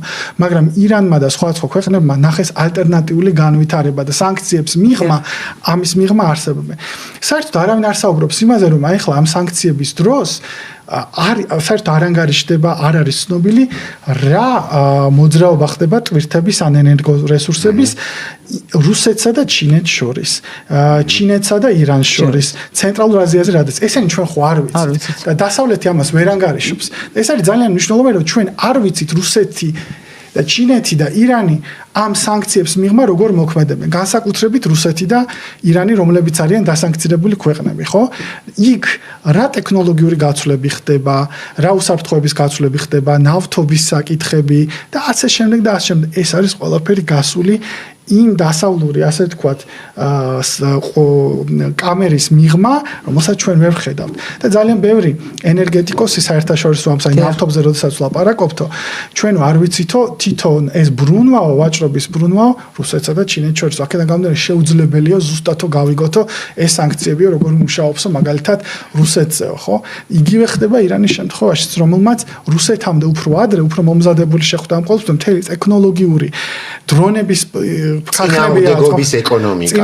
ანუ წარმოიდგინეთ, ანუ ქარხნები აწყობს, მათ შორის ქალი მეცნიერებით გაუკვირდება ძალიან ბევრს, უმეტესობა ქალი მეცნიერები, რომელიც 10,000-იანი შაჰიდის დრონებით აგდებდნენ 100 მილიონობიან თვითმფრინავს, ხო? ეს არის გასაოცარი და ამერიკელებმა მე ხა ლუკასის დრონები შაჰიდების დრონების აწყობიდან გადაიღეს, ხო? იმიტომ რომ იაფიჯდება. და ეს ალტერნატიული განვითარების ეკონომიკა მაჩვენა რომ რაღაცა კუთხით შესაძლებელია სანქციები მომგებიანიც იყოს იმ ქვეყნისთვის თუ შენ შეძლებ ამის განვითარებას თუ ამის რესურსები ირანს ამის რესურსები აქვს, ნავთობი აქვს, გაზი აქვს და უშველებელი ტერიტორია, მოსახლეობაც აქვს. და ბაზარი. ეს სანქციები შეიძლება დამღუპველი იყოს ისეთი ქვეყნებისთვის, როგორც არის აღმოსავლეთ ევროპის პოსტსაბჭოთა ქვეყნები, მათ შორის ჩვენც, ხო? იმიტომ რომ ჩვენ თავიდან ბოლომდე თან შუბლივით ვასკდებოდით წლების მანძილზე დასავლეთს და სამიზროებიშვილმაც განაცხადა, რომ 35 წელიო დასავლეთმა ამდენი ინვესტიცია გააკეთა და ეს მარტივად ხო არ დაგთმობთ არა? ხო და ეს გააკეთა ფრაურესა, მადამ რეზიდენტმა და ესეთი განცხადებები და ეს თავისთავად ცხადყოფს, რომ ჩვენ სულ სხვა სიბრტყეზე ვიმყოფებით. აზერბაიჯანი სულ სხვა სიბრტყეზე იმყოფება, მაგრამ აზერბაიჯანის თავის რესურსი ჩვენ არ გვაქვს, ჩვენ ეს რესურსი. თუ შეიძლება ის სომხეთზე ვლაპარაკობთ და სავაჭრო და ენერგომატარებლებზე ჩამოვარდა საუბარი და აი ამ ამედი აშშ ირანის შეთანხმების ფარგლებში მინდა ვთქვა საქართველოსზე და მთლიანად სამხრეთ კავკასიის რეგიონზე ენერგო კორიდორების, კი არა, მათ შორის ენერგო მოხმარების კუთხითაც რას შეიძლება ნიშნავს. დასაწყისში მინდა ვთქვა, რომ ეხლა როცა ვლაპარაკობ, რომ რაღაცა შეთანხმება შედგა და ამ შეთანხმებას იმედი მაქვს რაღაცა გრძელვადიანი მშვიდობა მოყვება, მაინც თავშივე უნდა დავურთოთ ის, რომ ზოგადად ჩვენ სამყარო და რაღაცა ირანის თავზე გადაწყდა უბრალოდ ეს ყველაზე მეტად იმყოფება რაღაცა ეპოქაში, ეგრეთ წოდებული რა დავარქვა, გველეშაპის კუდის მოქნევა, ამერიკული იმპერიალიზმის რაღაცა გარდასახვის ან ბოლო ეტაპი, როდესაც ყველა ვინც გაუძლებს მოკლედ გადარჩება, ვინც გაუძლებს ამ გველეშაპის კუდის შემოქნევას, ხო? ეს ერთი. ამიტომ ეხლა რაღაცა თავისთავად უკვე ნეგატივია ჩემთვის ის, რომ ქვეყანაზე თავდასხმა ხდება, რაღაცა ლიდერების მოკლა, მინისტრების მოკლა და ეს უკვე კატასტროფაა და რანაირი შეთანხმებაც არ უნდა დადგეს, უბრალოდ არის ამოსუნთქვა იმიდან, რომ იქნებ რაღაცა მშვიდობა გვეღირსოს, ხო? რეგიონში მით უმეტეს და თემსოფლიოშიც, ხო? მაგრამ ეხლა სანქციების ახსნის შემთხვევაშიც რას მინდა დავყვე. ზოგადად ჩვენ ქართველებმა უნდა გავაანალიზოთ ესეთი რაღაც. ნუ იმედი მაქვს აზერბაიჯანი, სომხეთი ისინი თვითონ მიხედავენ თავის თვითონ ხალხზე ვლაპარაკობ რა ჩვენზე რა. რომ სამხრეთ კავკასია, ხო, არის ხო სამი ქვეყანა, ხო? საქართველო, სომხეთი, აზერბაიჯანი, ხო? ჩვენ გარშემო, ანუ ამ სამ პატარა ქვეყანას, გასაგებია რომ აზერბაიჯანს ესეთი მონათესავე თურქეთი ყავს და იქითაც რაღაცა თურქულენოვანი ქვეყნები, მაგრამ მაინც რაღაცა კავკასიური სამი სახელმწიფო, ხო? ჩვენ გარშემო გვესაზღვრებიან დიდი სტრატეგიული მოთამაშეები, როგორც არის თურქეთი, რუსეთის ფედერაცია, ირანი, იქიდან ცოტა იქიდან ევროკავშირი, ცოტა კიდე იქიდან ჩინეთი, ინდოეთი ასე შემდეგ, ხო? ჩვენ ამ თვითონ ჩვენ რეგიონში ენერგოპოლიტიკა, ეკონომიკური პოლიტიკა, ინდუსტრიული პოლიტიკა, სავაჭრო პოლიტიკა და ასე შემდეგ უნდა გადავწყვიტოთ და მათ შორის ტერიტორიული პრობლემებისა და კულტურული პრობლემების უნდა გადავწყვიტოთ აი ამ რეგიონში და რეგიონის გარშემო მოთამაშეების ლოგიკური ინტერესების გადაკვეთით, საკუთარი ინტერესების გამოკვეთით. იმიტომ რომ მაგალითად აი არსებობს ესეთი ბეცი, აი ეს არ მომერიდება ამ სიტყვის თქმა, რომ აი რადგან აი ხა შენ თქვი რომ ტრამპმა მადლობა გადაუხადა ვლადიმერ პუტინსო და ში ჯინპინსო, რომ ეს ნეიტრალური პოზიცია დაიჭირეს. ორი ვარიანტი არის, არსებობს სი ჩრდილოეთში, სამხრეთში და ში ჩრდილოეთში.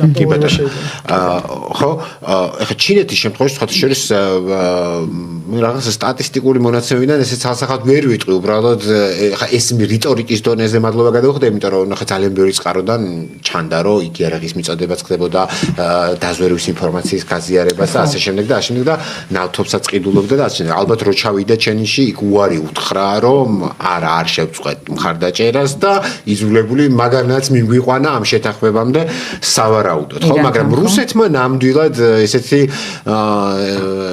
გარიდების პოლიტიკა აწარმოა, იმიტომ რომ მის ფრონტი აქვს გახსნილი უკრაინაში და გასაგებია რომ რაღაცას ეილის ამერიკის შეერთებული შტატებიდან ამ უკან დახევის ანძოთ. მაგრამ რის თქმა მინდა ერთი ახ სომხეთზე ვლაპარაკობ და ისტორიული ფაქტი მინდა გავიხსენო რა.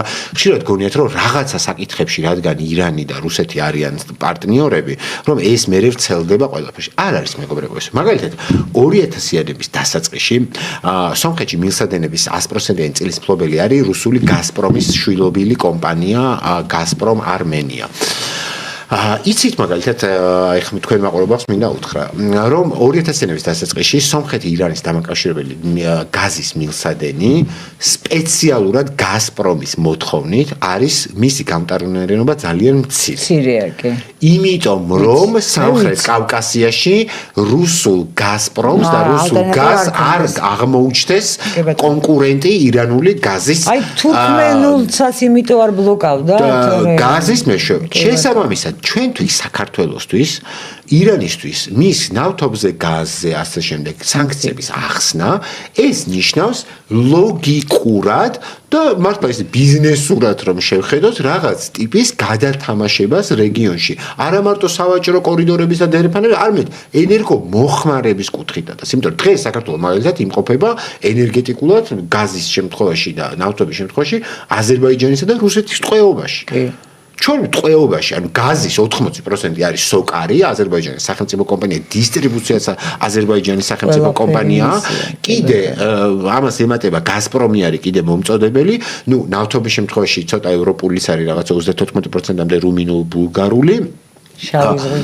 შავი ზღვით შემოდის, მაგრამ აი ამ ნაწილში ძალიან მნიშვნელოვანია ჩვენთვის რა. და ამ ნაწილში დიდ მნიშვნელობას იძებს აი ზარგეზურის დერეფნის ამბავი, ხო, იმიტომ რომ აი ეს კავშირი სომხეთსა და ირანს შორის საზღვარი გადის. არავინ არ დაგაჯეროთ, აი ხალხს მინდა მივმართო რა, არავინ არ დაგაჯეროთ, რომ აი ხშირად რაღაცა კულტურული ან ეთნიკური შრეები მოყვება ხოლმე რა, ამას ცდილობენ მოაყოლონ ხოლმე რა პროპაგანდაზე. თითქოს რაღაც კულტურული, ეთნიკური რაღაცნაირი დაპირისპირებები, ხო? არა, მეგობრებო, ეს არის დიდი ტრანსნაციონალური კაპიტალის ინტერესები, რომელიც გადის სამხრეთ კავკასიაზე, ჩვენ არავისთან ერთმანეთთან არაფერი ისეთი სერიოზული გასაყოფი არ აქვს, არც ეთნიკურად, არც კულტურულად, არც ასე და უბრალოდ რაც უფრო შორიდან, მაგალითად როგორც არის ისეთი რაღაცა საბანკო საფინანსო ძარცვაგლეჯვის იმპერია, ამერიკის შეერთებული შტატები, იმის ინტერესებს არ ჩავაკვეტებთ მისი კონტინენტიდან ძალიან შორს, მით უფრო მშვიდობიანად ვიქნებით ყველა, მით უფრო შევძლებთ წყნარ და მშვიდობიან განვითარებას. და ზოგადად მიმაჩნია, თუ შეიძლება აი ამასაც დავაკეთო, რომ ძალიან ცუდი არის მაგალითად, აი მაგალითად განსაკუთრებით რავი, აი რუსეთის ფედერაციაზე როცა ვაპარაკობთ, ხო, ქვეყანას, რომელსაც საქართველოს ტერიტორიები აქვს ოკუპირებული და რაღაცა მოპაიქრეთ გვევლინება, ხო? ხო? ჩვენ გვაქვს სახელმწიფო აი რეჟიმს ალბათ უფრო კარგად მგონია რა ხო რუსეთის კვლევების ინსტიტუტი გვაქვს საქართველოში არა ხო ერთი გადაცემა მინდა მიუძღვნა თვითონ ამას ჩვენ არ ვიცით რა ხდება რუსულ კულტურაში რა ხდება რუსულ პოლიტიკაში ანუ საერთოდ რა მე ეს კულტურული გავლენას ახდენს პოლიტიკაზე იმაზე ეს საერთოდ არ ვიცით და სომხეთში და აზერბაიჯანში რა ვიცი? ხო, ანუ ირანზეც ეხლა გვექნება უბრალოდ ის რა ქვია სპარსული ენის კურსები და დამთავრდა. ხო, აი რა იცის დღეს ქართველმა ხალხმა რა ხდება ირანში შიგნით? არაფერი CNN-ი, Fox-იდან გადმოთარგმნილი რუსთავიორი ფორმულა სიუჟეტები. ხო, აი სიგიჟე არ არის რომ რაღაცა ამერიკული ჰოლივუდის პერსპექტივიდან უყურებთ ქვეყანას რომელთანაც 3000 წლის ირანიდან ცოტა რთულია. არა, კვლევების ცენტრი უბრალოდ ვიტყვი იმას რომ კვლევების ცენტრი ჩვენი შიდა პოლიტიკური კვლევების ცენტრები არის ძალიან სუსტი. არ არსებობს აი ამერიკაში არის ძალიან ბევრი აი think tanks რას ქვია ინსტიტუტები რომლებიც სხვადასხვა ქვეყანაში გამოადგათ რომ ეს რატო თქვით ისე ქალბატონო ბოდიში ვიტყვი რა. ცოტა მეუხერხულება კიდევაც რომ მესმის რომ გასაგებია რომ ჟურნალისტი ვარ, რეზი პოლიტეკონომისტი და აქტიურად ვარ ჩართული ყოველდღიურ რაღაც ხალხსაც ველაპარაკებით მილიონი ინფორმაციას ვეცნობით ვკითხოთ. ცოტა მეუხერხულება კიდე სიმართლე რო თქვა, იმიტომ რომ დღეს ახლა რასაც მე და რეზ ვლაპარაკობთ, რომ ეს რო არ არსებობს ქვეყანაში. ეს რომ არსებობს ქვეყანაში, დღეს თქვენი გადაცემის სტუმრები ამ თემებზე მე და რეზი არ ვიქნებოდეთ. არა, ნიხსოვდი რა. მიუხედავად იმისა, რომ აბსოლუტურად 100%-ით ყველა სიტყვაზე პასუხს ვაგებ, რასაც ვლაპარაკობ. და აბსოლუტურად გუწევთ როგორც ახლა ერთი მოქალაქემაც ხო არა როგორც ჟურნალისტმა, ეს როგორც ერთმა მოქალაქემაც ხო შემიძლია დავაფიქროთ ჩემზე, მაგრამ სირცხვილია რომ სახელმწიფო ინსტიტუტები, think tank-ები არ არსებობს. სომხეთში არ ვიცით რა ხდება, აზერბაიჯანში არ ვიცით რა ხდება, სამეზობლო თურქეთშიც არ ვიცით რა ხდება და ჩვენ ვიგებთ აი როგორც არჩიბალმა თქვა, გადმოტანილი ინფორმაცია თუმცა ვიცით რა ხდება გერმანიაში. ელექტრონული მედია არსებობს. ეგეც არის, იმიტომ რომ არ ვიცით გერმანელ ამორჩევლს, რა საზღვრებს გვიწევენ ხოლმე ჩვენთან რო არის აქციები ევროპის, ესენი ვიღა არიან, საქართველოს. რა უნდა თუ ამათ ჩვენ კიდე ამათ ვაჭამოთ, ხო? ისეთი ის არის მცხვენია ხოლმე, ევრონიუს ესეთი კომენტარებია ხოლმე ჩვენ ესე გერმანიაში. საფრანგეთში ევროკავშირის გაფართოებას ემხრობა მოსახლეობის 13% და მე იმ 13%-ში რო შეხვიდე, რომ რა ქვეყნებზე არის ლაპარაკი გაფართოებაში. საერთოდ საქართველოს ნახსენებიც არ არის. ბალკანეთის ქვეყნებზეა. ანუ გამოკითხვაშიც კი არდებს კითხვათ, რომ აი საქართველოს გინდა ევროკავშირში. ანუ ეგ არც განიხილება. ხო, მაგრამ მაგ პროპაგანდას ხანაერთ მუშაობს და 15 წუთი დასჭირდა ფრანგის თავში რა ხდება, ეგ არიციან საქართველოში. ჩვენ მაგალითად ევროსკეპტიკური პარტიები მარჯვნივაც და მარცხნივაც ძლიერდება, იმიტომ რომ ევროკავშირი თავის დაპირებებს ვერ ასრულებს თავის რაც უნდა ყოფილიყო. და ეს აძლიერებს ამ ევროსკეპტიკოს და კიდე შენ რომ ბოდიში და ჩარჩენილი ხარ 90-იანი წლების აზროვნებაში, რაც ევროპა წინ წავიდა ამ კუთხით სოციოეკონომიკური პოლიტიკური თვალსაჩინო სხვა განწყობებია, უნდა გაითავისო რომ შენ გათამაშებენ და ჩვენ ნელ-ნელა რაღაცები ვისწავლეთ და სომხეთს მიადგენ. კი ბატონო, მაკრონის მიმართვა რო იყო თბილისში აქციების დროს აქციის მონაწილეებს რომ მიმართა, მაგ დროს ვიყავი საფრანგეთში მე. გაინტერესო. კომენტარებში რა ხდებოდა, იცი? ფრანგების და აი კაფეებში ჯერჯი რო ამოვიღე ხო იქ ტელევიზიები რა თქმა უნდა არ გადაცემულა ფრანგული ტელევიზიები უბრალოდ თავის Facebook-ზე გამოდო სპეციალურად მონიშნული იყო რომ ყველას არ ენახა ხო მარტო საქართველოს ენახა ესე და აი ესე კაფეში და ვიღაც მეგობრებთან რო ამოვიღე და ვანა ხო დრო ვიღაც ფრანგებმა ვინც ნახეს კომენტარებში რა ხდებოდა იცი რომ შენი ქვეყანა ვერ გიმართიაო და ეხა საქართველოს პრეზიდენტობა უნდაო მესმის და ეს ძალიან მწვავე კრიზისი პოლიტიკური კრიზისი დაემთხვა საფრანგეთში მაშინ საპარლამენტო კრიზისი და იქ ხდებოდა ჯოჯოხეთი და ის საფრანგეთის პრეზიდენტი გამოდის და მე იქ თბილისში რუსთაველზე ველაპარაკები ხალხს და ამას აქ ხალხი ჭამს ამ სისულელებს და არ მინდა რომ ეს ჭამოს სიამბლეში რა აი ზუსტად ვეთანხმები არჩიბალს ჩვენ უნდა ვიცოდეთ იქ რეალურად რა განწყობები არის ამას ჩვენ არ გვასწავლენ მე დავამთავრე პოლიტოლოგია საქართველოში ბაკალავრით მე პოლიტეკონომიაზე ვსწავლობდი უკვე მაგისტრს პოლიტოლოგიაში ჩვენ გვასწავლიან დაახლოებით აი ძალიან დიდი ბოდიში, მაგრამ ძალიან დაბალი დონეა და ძალიან ზედაპირული რაღაცებია. ჩვენი ყოველდღიური ინფორმაციას არ გვასწავლია. თან დღევანდელ დღეს როცა უფრო მარტივი არის წვდომა და ადგილობრივი განწყობების გაცნობა, ელემენტარულად ადგილობრივი უნდა ყველაზე ძალიან თვალსაჩინოა ხოლმე, უბრალოდ ნახოთ იქაური ინფორმაცია.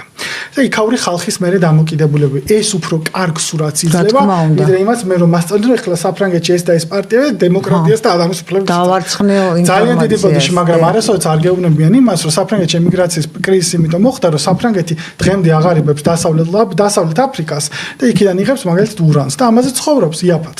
ამაზე არ შეიძლება. და კიდე რაც მინდა ერთ რაღაცას დავამატებ თუ შეიძლება რა რომ ეს ალბათ სამწუხაროა იმიტომ რომ დამოუკიდებელი საქართველოს ისტორიაში ვერ ჩამოყალიბდა დიდი მართლაც ისეთი სუვერენული აკადემიური წრეები რომ რაღაც შესაძლოა ნაშრომები იწერებოდეს და ასე შემდეგ ხო აი მაგალითად როცა ვაკრიტიკებ ევროპის პოლიტიკას თუ ცალკეული ქვეყნების პოლიტიკას თუ ევროკომისიის პოლიტიკას თუ ასე შემდეგ ხო რეალურად ამ ყველაფერს ვაკეთებ იმაზე დაყრდნობით, რასაც ვკითხულობ ევროპელ ავტორებში, მეცნიერებში, ფილოსოფოსებში, პოლიტეკონომისტებში, ასე შემდეგ. ხო, ანუ რაღაცა საქართველოში ევროპელობა გონიათ რა იცი, რომ ვიღაცა ევროპის ჩინოვნიკებზე თავის ქნება, ხო? კიდევ ერთხელ ვამბობ, მართლა არ ვიცი, მაყურებელს მივანდობ, სამწუხარო ფაქტია ეს თუ საბედნიერო ფაქტია. თუ უბრალოდ არის ისე როგორც არის ყველაფერი მაგალითად რასაც პოლიტიკაზე ეკონომიკაზე რაღაცას ვლაპარაკობ არის იქიდან მიღებული ევროპული უბრალოდ ეს არ არის აი ხა მაგალითად ილია უნისთან გაივლი ჭავჭავაძეზე, ხო? და გამოკრული არის უკრაინისა და ევროკავშირის დროში, ხო? აი ამ ხელა აკადემიურ დაწესებულებაში, ანუ გულისხმობ მოცულობითად, ხო? აი გეხვეწებით ვინმეს მან მაყურებელს მიმოთხრა ან ილიაუნიდან თუ მიყურებს ვინმე ვინც მე არ მეთანხმება ამომიღოს და მაჩვენოს ან სადიპლომოები ან მაგისტრატურები ან აკადემიური ხარისხები დაცული რამე κρიტიკული ნაშრომები ევროკავშირზე ან უკრაინაზე და უკრაინაზე ახალი ამბავია მაგრამ დარწმუნებული ვარ უბრალოდ არ იქნება, ან თუ იქნება რომელიმე ლევან, რაგვარია ის თავისუფლების ინსტიტუტიდან მოიწყებას. რამიშვილის გავლენით დაწერილი, რომ ის ელემენტარული, მაგალითად, შრომის კოდექსი ან რაღაცა რაც. ევროპაში და ცუდია ეს. და ეს არის ცუდი.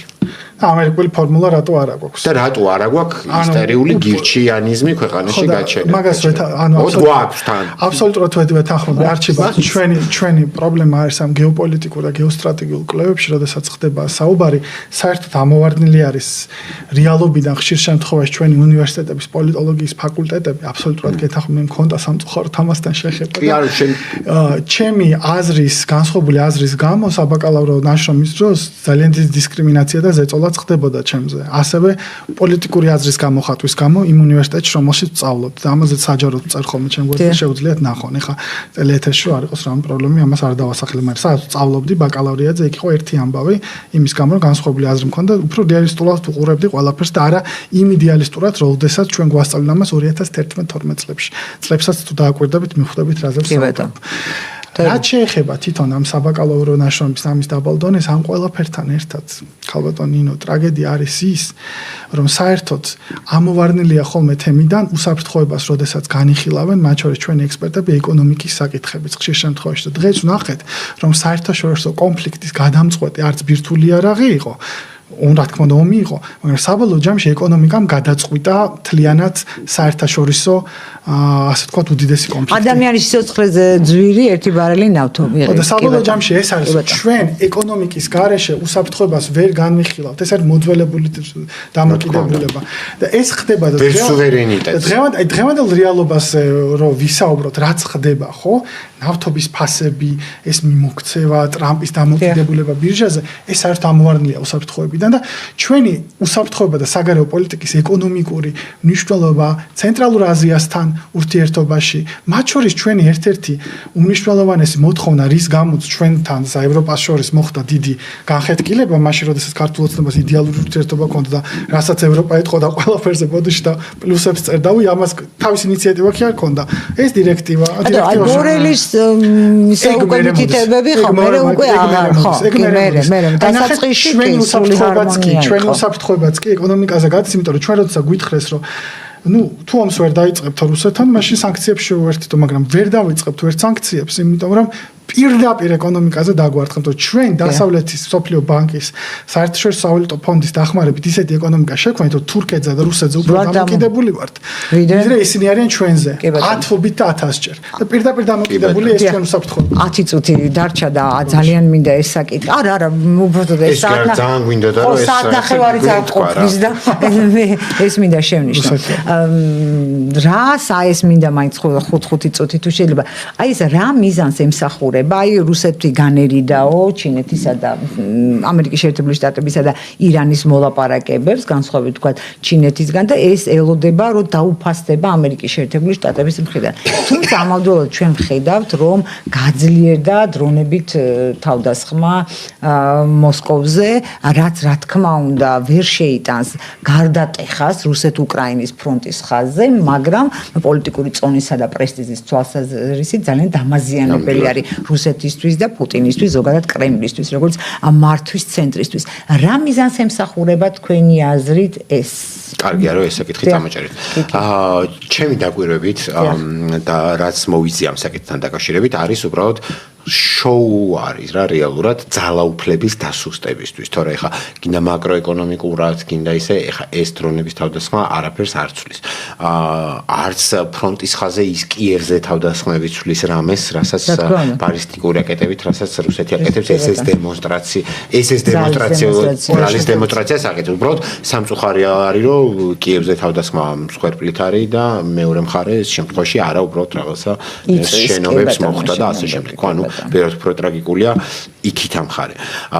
კი, რა თქმა უნდა, არ ყევს ამას, მაგრამ სხვა შორის ერთი რაც უნდა ვთქვა, აუცილებლად რა ეს ირანი ამერიკის შეერთებული შტატების კონფლიქტის ომის პირობებში ძალიან შეირყა თვითონ რუსეთში ხელისუფლების ის, იმიტომ რომ არ აქვს შევა ხელისუფლების გინდა მომხარე, გინდა მოწინააღმდეგე. ირანის წინააღმდეგობის გამო. ყველა დაინახა რომ ანუ რაღაცა 4 წელია, ხო 4 წელი დაიწყო, რაღაცა ომი გრძელდება და სხვა შორის ხო, სხვა შორის მეხუთე დაიწყო ხო გასწრაფად. და ანუ გაუგებარია რომ ანისე ანასე რატო არ მთავრდება. ხოლო სოლოვიოვმა თქვა ამ ცნობილ ინტერვიუში რომ ჩვენ ევროპასთან არ ვიომებთ ისე როგორც ვომობთ უკრაინასთან. გაათეთრა პუტინი თუ მაგას შეიძლება ის იგულისხმო რომ ბევრად უფრო მკაცრი მეთოდებით მაგრამ სხვათა შორის მაყურებელს აკეთებს რომ ამბობთ უკვე მთლიანად საზოგადოება უკრაინის მხარესაც და რუსეთის მხარესაც უკვე არის ძალიან დიდ გაუგებრობაში და სხვათა შორის ამას ჩემო მეგობარმა გამახსენა არ მახსოვდა საერთოდ ეს ფაქტორი სიმართლე გითხრათ თუ გახსოვთო პრიგოჟინი ხო პრიგოჟინის გახსოვსო რა იყო პრიგოჟინის ამბოხის მთავარი თემაო ვაგნერზე ამბობ ხო რა სიძახდა ტიპიო გახსოვსო და უცბად აი დავიწყე ფიქრი რომ გამიხსენებია რა გავიხსენეთ მე რაზე იყო და მოვუშვი. არ მახსოვს აბა გამახსენე. ანუ ეხა პრიგოჟინის უკაცრავად ეხა არ ვიტყვი ისა ხო ცუცი პროფესიონალში და გინდა იმისის და გინდა ამისის რა მშობა ხო მაგრამ ნუ გასაგებია მაგრამ გამოსtildeლ სამხედროზეა ხო ლაპარაკი. ანუ ტიპა სამხედრო ამბოხი დაიწყო იმასთან დაკავშირებით. ვერ გავიგეო აქ რა ხდება. უბრალოდ მახოცინებთო ბიჭებსო. აბსურდული დირექტივები, აბსურდული სტრატეგიები, რაღაცა იარაღს არ მაწვდით, ტყვიას არ მაძლევთ. რა, ან ეს რას ემსახურებაო, რომ პროსტა რუსები უნდა ჩამახოცინათო ჯარისკაცებიო და ეგრევე გააკრეს. დიახ.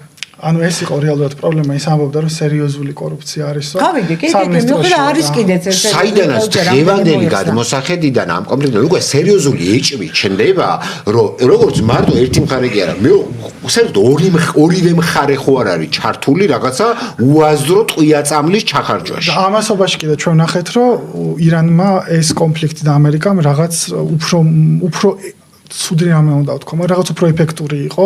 მაგრამ ომი ყველანაირი ცუდია. როგორ არის? ირანი, ანუ თავის თავს წარმოადგენდა. ამერიკის შეერთებული შტატები წარმოადგენდა თავის თავს. რუსეთ-უკრაინის ომში ცოტა სხვაგვარად არის. ცოტა სხვაგვარად არის. უკრაინა ეს არ არის უკრაინა და ამდენად ეს ომი და ეს კონფლიქტი ვერ იქნება და ვერ იქნებოდა ისეთი როგორც უკრაინა წარმოვიდგინოთ რომ არის ირანი. ეს უბრალოდ მართლა ხუთი მაგრამ უკრაინა რეალურად არის ქალბატონო ნინო უკრაინას თუ წარმოადგენს ნატოს დიახ და ნატოს უფასო ჯარია ჩვენიო კი ბატონო დაქირავებული უფასო ჯარია პირდაპირ ამერიკის შეერთებული შტატები რომელიც არის ნატოს ყველაზე ძლიერი წევრი დაეტაკა ირანს რომელიც მარტო რუსეთი არ არის ატომური ბომბიც არ აქვს და უბრალოდ ჰორმუზის სრუტით და თავისი მეცნიერული ტექნოლოგიური გამართული ინსტიტუციური მოცემულობით თავი დაიცვა და გაიმყარა. რუსეთი ამას ვერ აკეთებს და პირიქით იქით შეიჭრას მეთოდოლოგიას. ვერ აკეთებს. აი არის კი კარგი კითხვა. აი არის საინტერესო. აი ეს არის ვერ თუ არ და რუსეთის თავარი პრობლემა არის. ის უჩიჩხინებენ ამ პუტინს რა უნდათ რომ გააკეთონ. ეხლა ეს დრონები მის პრესტიჟზე ხომ მოქმედებს. ნერვებმა უნტყუნოს, ნერვების თამაშია ეს. თუ რამცთარი ნაბიჯი უნდათ რომ გადადგას პუტინმა. ზოგადად სხვა შორის თქვენ ტელევიზიაშიც მგონი რამდენიმე ინტერვიუ არის ხომ ის მაქსიმ შევჩენკოსი რუსი პოლიტოლოგის და ის იძახის ძალიან სწორ რაღაცას რუსეთის ფედერაცია როგორც ასეთი სახელმწიფო აი რომელიც თანამედროვე რუსეთის ფედერაცია ეს არის დასავლეთის მიერ მოგონილი შეთხზული პოლიტიკური სუბიექტიო რომელიც გაჩენილია მხოლოდ იმის გამო რომ ვერასდროს რუსეთში დემოკრატიული წესით მაგალითად სოციალიზმმა ვერ გაიმარჯვოს რაღაც ალტერნატიული დასავლური კაპიტალისტური მოდელისგან ალტერნატიული რაღაც მოდელი ვერ შეიქმნას და რუსეთის ფედერაცია როგორც პოლიტიკური ინსტრუმენტი გამოყენებული იყოს როგორც შიგნით რუსეთში რუსი ხალხის სურვილებისა და ნების დასაჩაგრათო, ასევე პოსტსაბჭოთა სივრცეში ერთგვარი ბულდოგის ფუნქცია კონდეს ტრანსნაციონალური კაპიტალისტვისო, ხო? თუ აი ამ პერსპექტივიდან, რასაც შევჩენკო ლაპარაკობს, ამას შევხედავთ, და მე პრიგოჟინის სიტყვებსაც გავიხსენებთ, ხო? აი ეს არის დღეს რუსეთში ძალაუფლების ვერტიკალის რყევის რეპუტაციული ზიანს, რასაც ვეძახით, მთავარი ფაქტორი. უკვე ის ელემენტარული საფუძველის კი აღარ ჩანს, არსაც საერთოდ რას ემსახურება ეს 5 წლიანი ომი. რა სტრატეგიით ასე შემდეგ. რუსეთის მთავარი პრობლემა, ეხლა მე 100% თუ არ დავეთანხმო შევჩენკოს ვიტყვი, რუსეთის მთავარი პრობლემა არის ის, რომ საბჭოთა კავშირის დანგრევის შემდეგ დღემდე აი ეხლას ამ ომის პირობებში ურჩევნია, რომ ისევ სოფლიო ბანკთან, სავალუტო ფონდთან, ამერიკის შეერთებულ შტატებთან, ამათან ლონდონის საფონდო ბირჟაზე განთავსდნენ ძველებურად რუსის სამთავრობო ოლიგარქები და ყველაფერი იყოს ისე, როგორც აქამდე იყო, ხო, აი ზუსტად ეგ გოიმები არის. იმიტომ რომ საბჭოთა კავშირის დაშლაზე ერთ გამახსენდა, საბჭოთა კავშირის დაშლა რითი დაიწყო? არ დაგვაუწყოს, რომ რუსი ნაციონალისტები და რუსი ლიბერალები ამბობენ, რომ ჩვენ უნდა გავხდეთო ქვეყანა, სადაც კარგად ცხოვრობთო, ევროპულად ცხოვრობთო და ამ პატარა ერებსო ნუ ვაჭმევთ, ნუ ვაცხოვრებთ მუქთათო. იგივენაირი დამოკიდებულება ჰქონდა ძალიან ბევრ ევროპელს.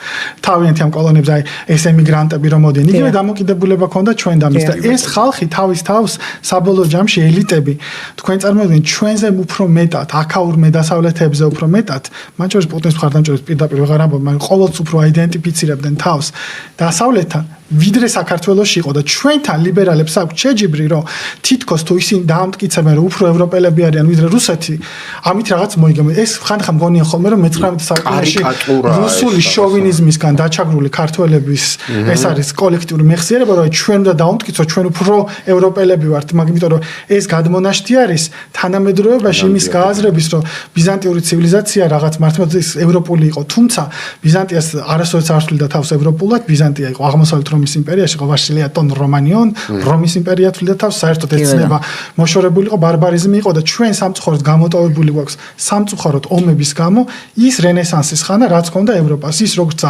რუსეთი გინდა არ გინდა, იყო ევროპული სახელმწიფო, ევროპული იმპერია იყო, ჩვეულებრივი ევროპული იმპერია იყო, როგორც საფრანგეთი და სხვა ძალები. რუსეთს საბჭოთა კავშირის მერე ჰქონდა, რომ ჩვენ დავბრუნდებით ისევ ჩვენს ევროპაში უფრო მეტად, ვიდრე ეს წარმოუდგენიათ ჩვენ საქართველოში. კი ბატონო. კი ბატონო, ბევრად უფრო ძლიერია ეს რუსეთში. პუტინს ეს არის დიდი კრახი რუსეთის რა. რისკენ უბიძგებენ, გასაგებია. ერთად ეკონომიკაზე ვლაპარაკობ ხშირად ხოლმე და გერეზი პოლიტეკონომისტი ხო, აი ხა დღის მდგომარეობით რუსეთში არის თავიდან ბოლომდე ამოქმედებული სამხედრო კეინზიანიზმი, ხო? ანუ ეკონომიკა მუშაობს პრაქტიკულად ძირითადად უზარმაზარი სახელმწიფო დაფინანსებებით სამხედრო სამრეწველო კომპლექსში. უმუშევრობა არის მაგალითად ისტორიულ მინიმუმზე, იმიტომ რომ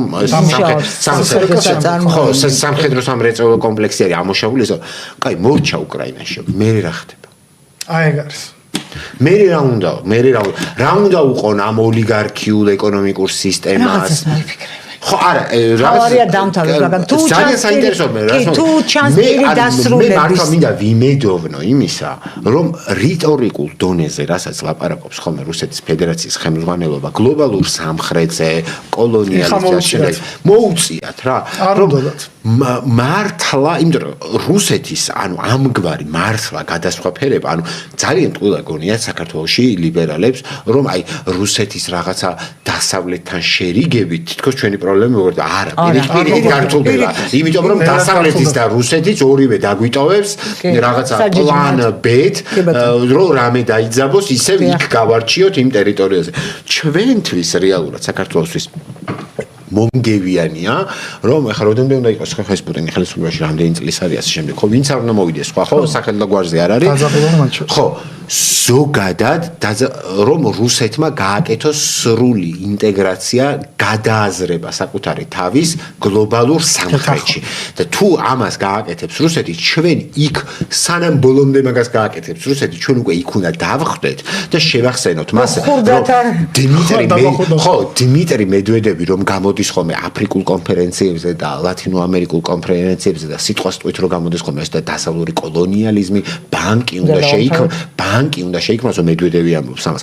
ბანკი უნდა შეიქმნას, რომ იმ ქვეყნებისო რეაბილიტაციის ვინცო დასავლური და ჩვენ უკვე იქ მაკა ბოჭორიშვილი მეშერგე ევროპარლამენტარებს და ლუქსემბურგებს თემებში რო დარბის, მან კი არ უნდა დარბოდეს, იქ უნდა ხვდებოდეს უკავე და მიკროფონი უნდა ჩაუღდოს და შეახსენოს, რომ ხა ეგრე არ არის, რომ ბურკინა ფასოში დასავლური კოლონიალიზმია და შენ კავკასიაში ანგელოზი ხარ და ისა და ასე შემდეგ. აი ეს საგარეო პოლიტიკაში გვაქვს ჩვენ მთლიანად გადასაზრებელი ეს ნაწილი. ძალიან დიდი მადლობა ბატონებო, სამწუხაროდ ჩვენი გადაცემის მადლობა თქვენ ქალბატონო, აი ერთხელ გამოვიყენებ ძალიან ესე ფორმალურად გიხდით ხოლმე მადლობას. უღრმესი მადლობა მინდა გითხრათ ხოლმე, რომ საშუალებას გვაძლევთ, რომ მე და რეზეს ძალიან უყვარს ხოლმე ჩემ მაყურებელს ცალკე, ამის მაყურებელს ცალკე, რომ ერთად როვესო და თქვენთან ესე რაღაცა აკადემიურ ფორმატში საუბარი ხანდახან ესეთ მეგობრული ტონალობითაც უღრმესი მადლობა, რომ ამის საშუალებას გვაძლევთ ხოლმე. ძალიან დიდი მადლობა თქვენ, ძალიან დიდი მადლობა მსმენელსა და მაყურებელს. ჩვენი გადაცემა დასრულდა.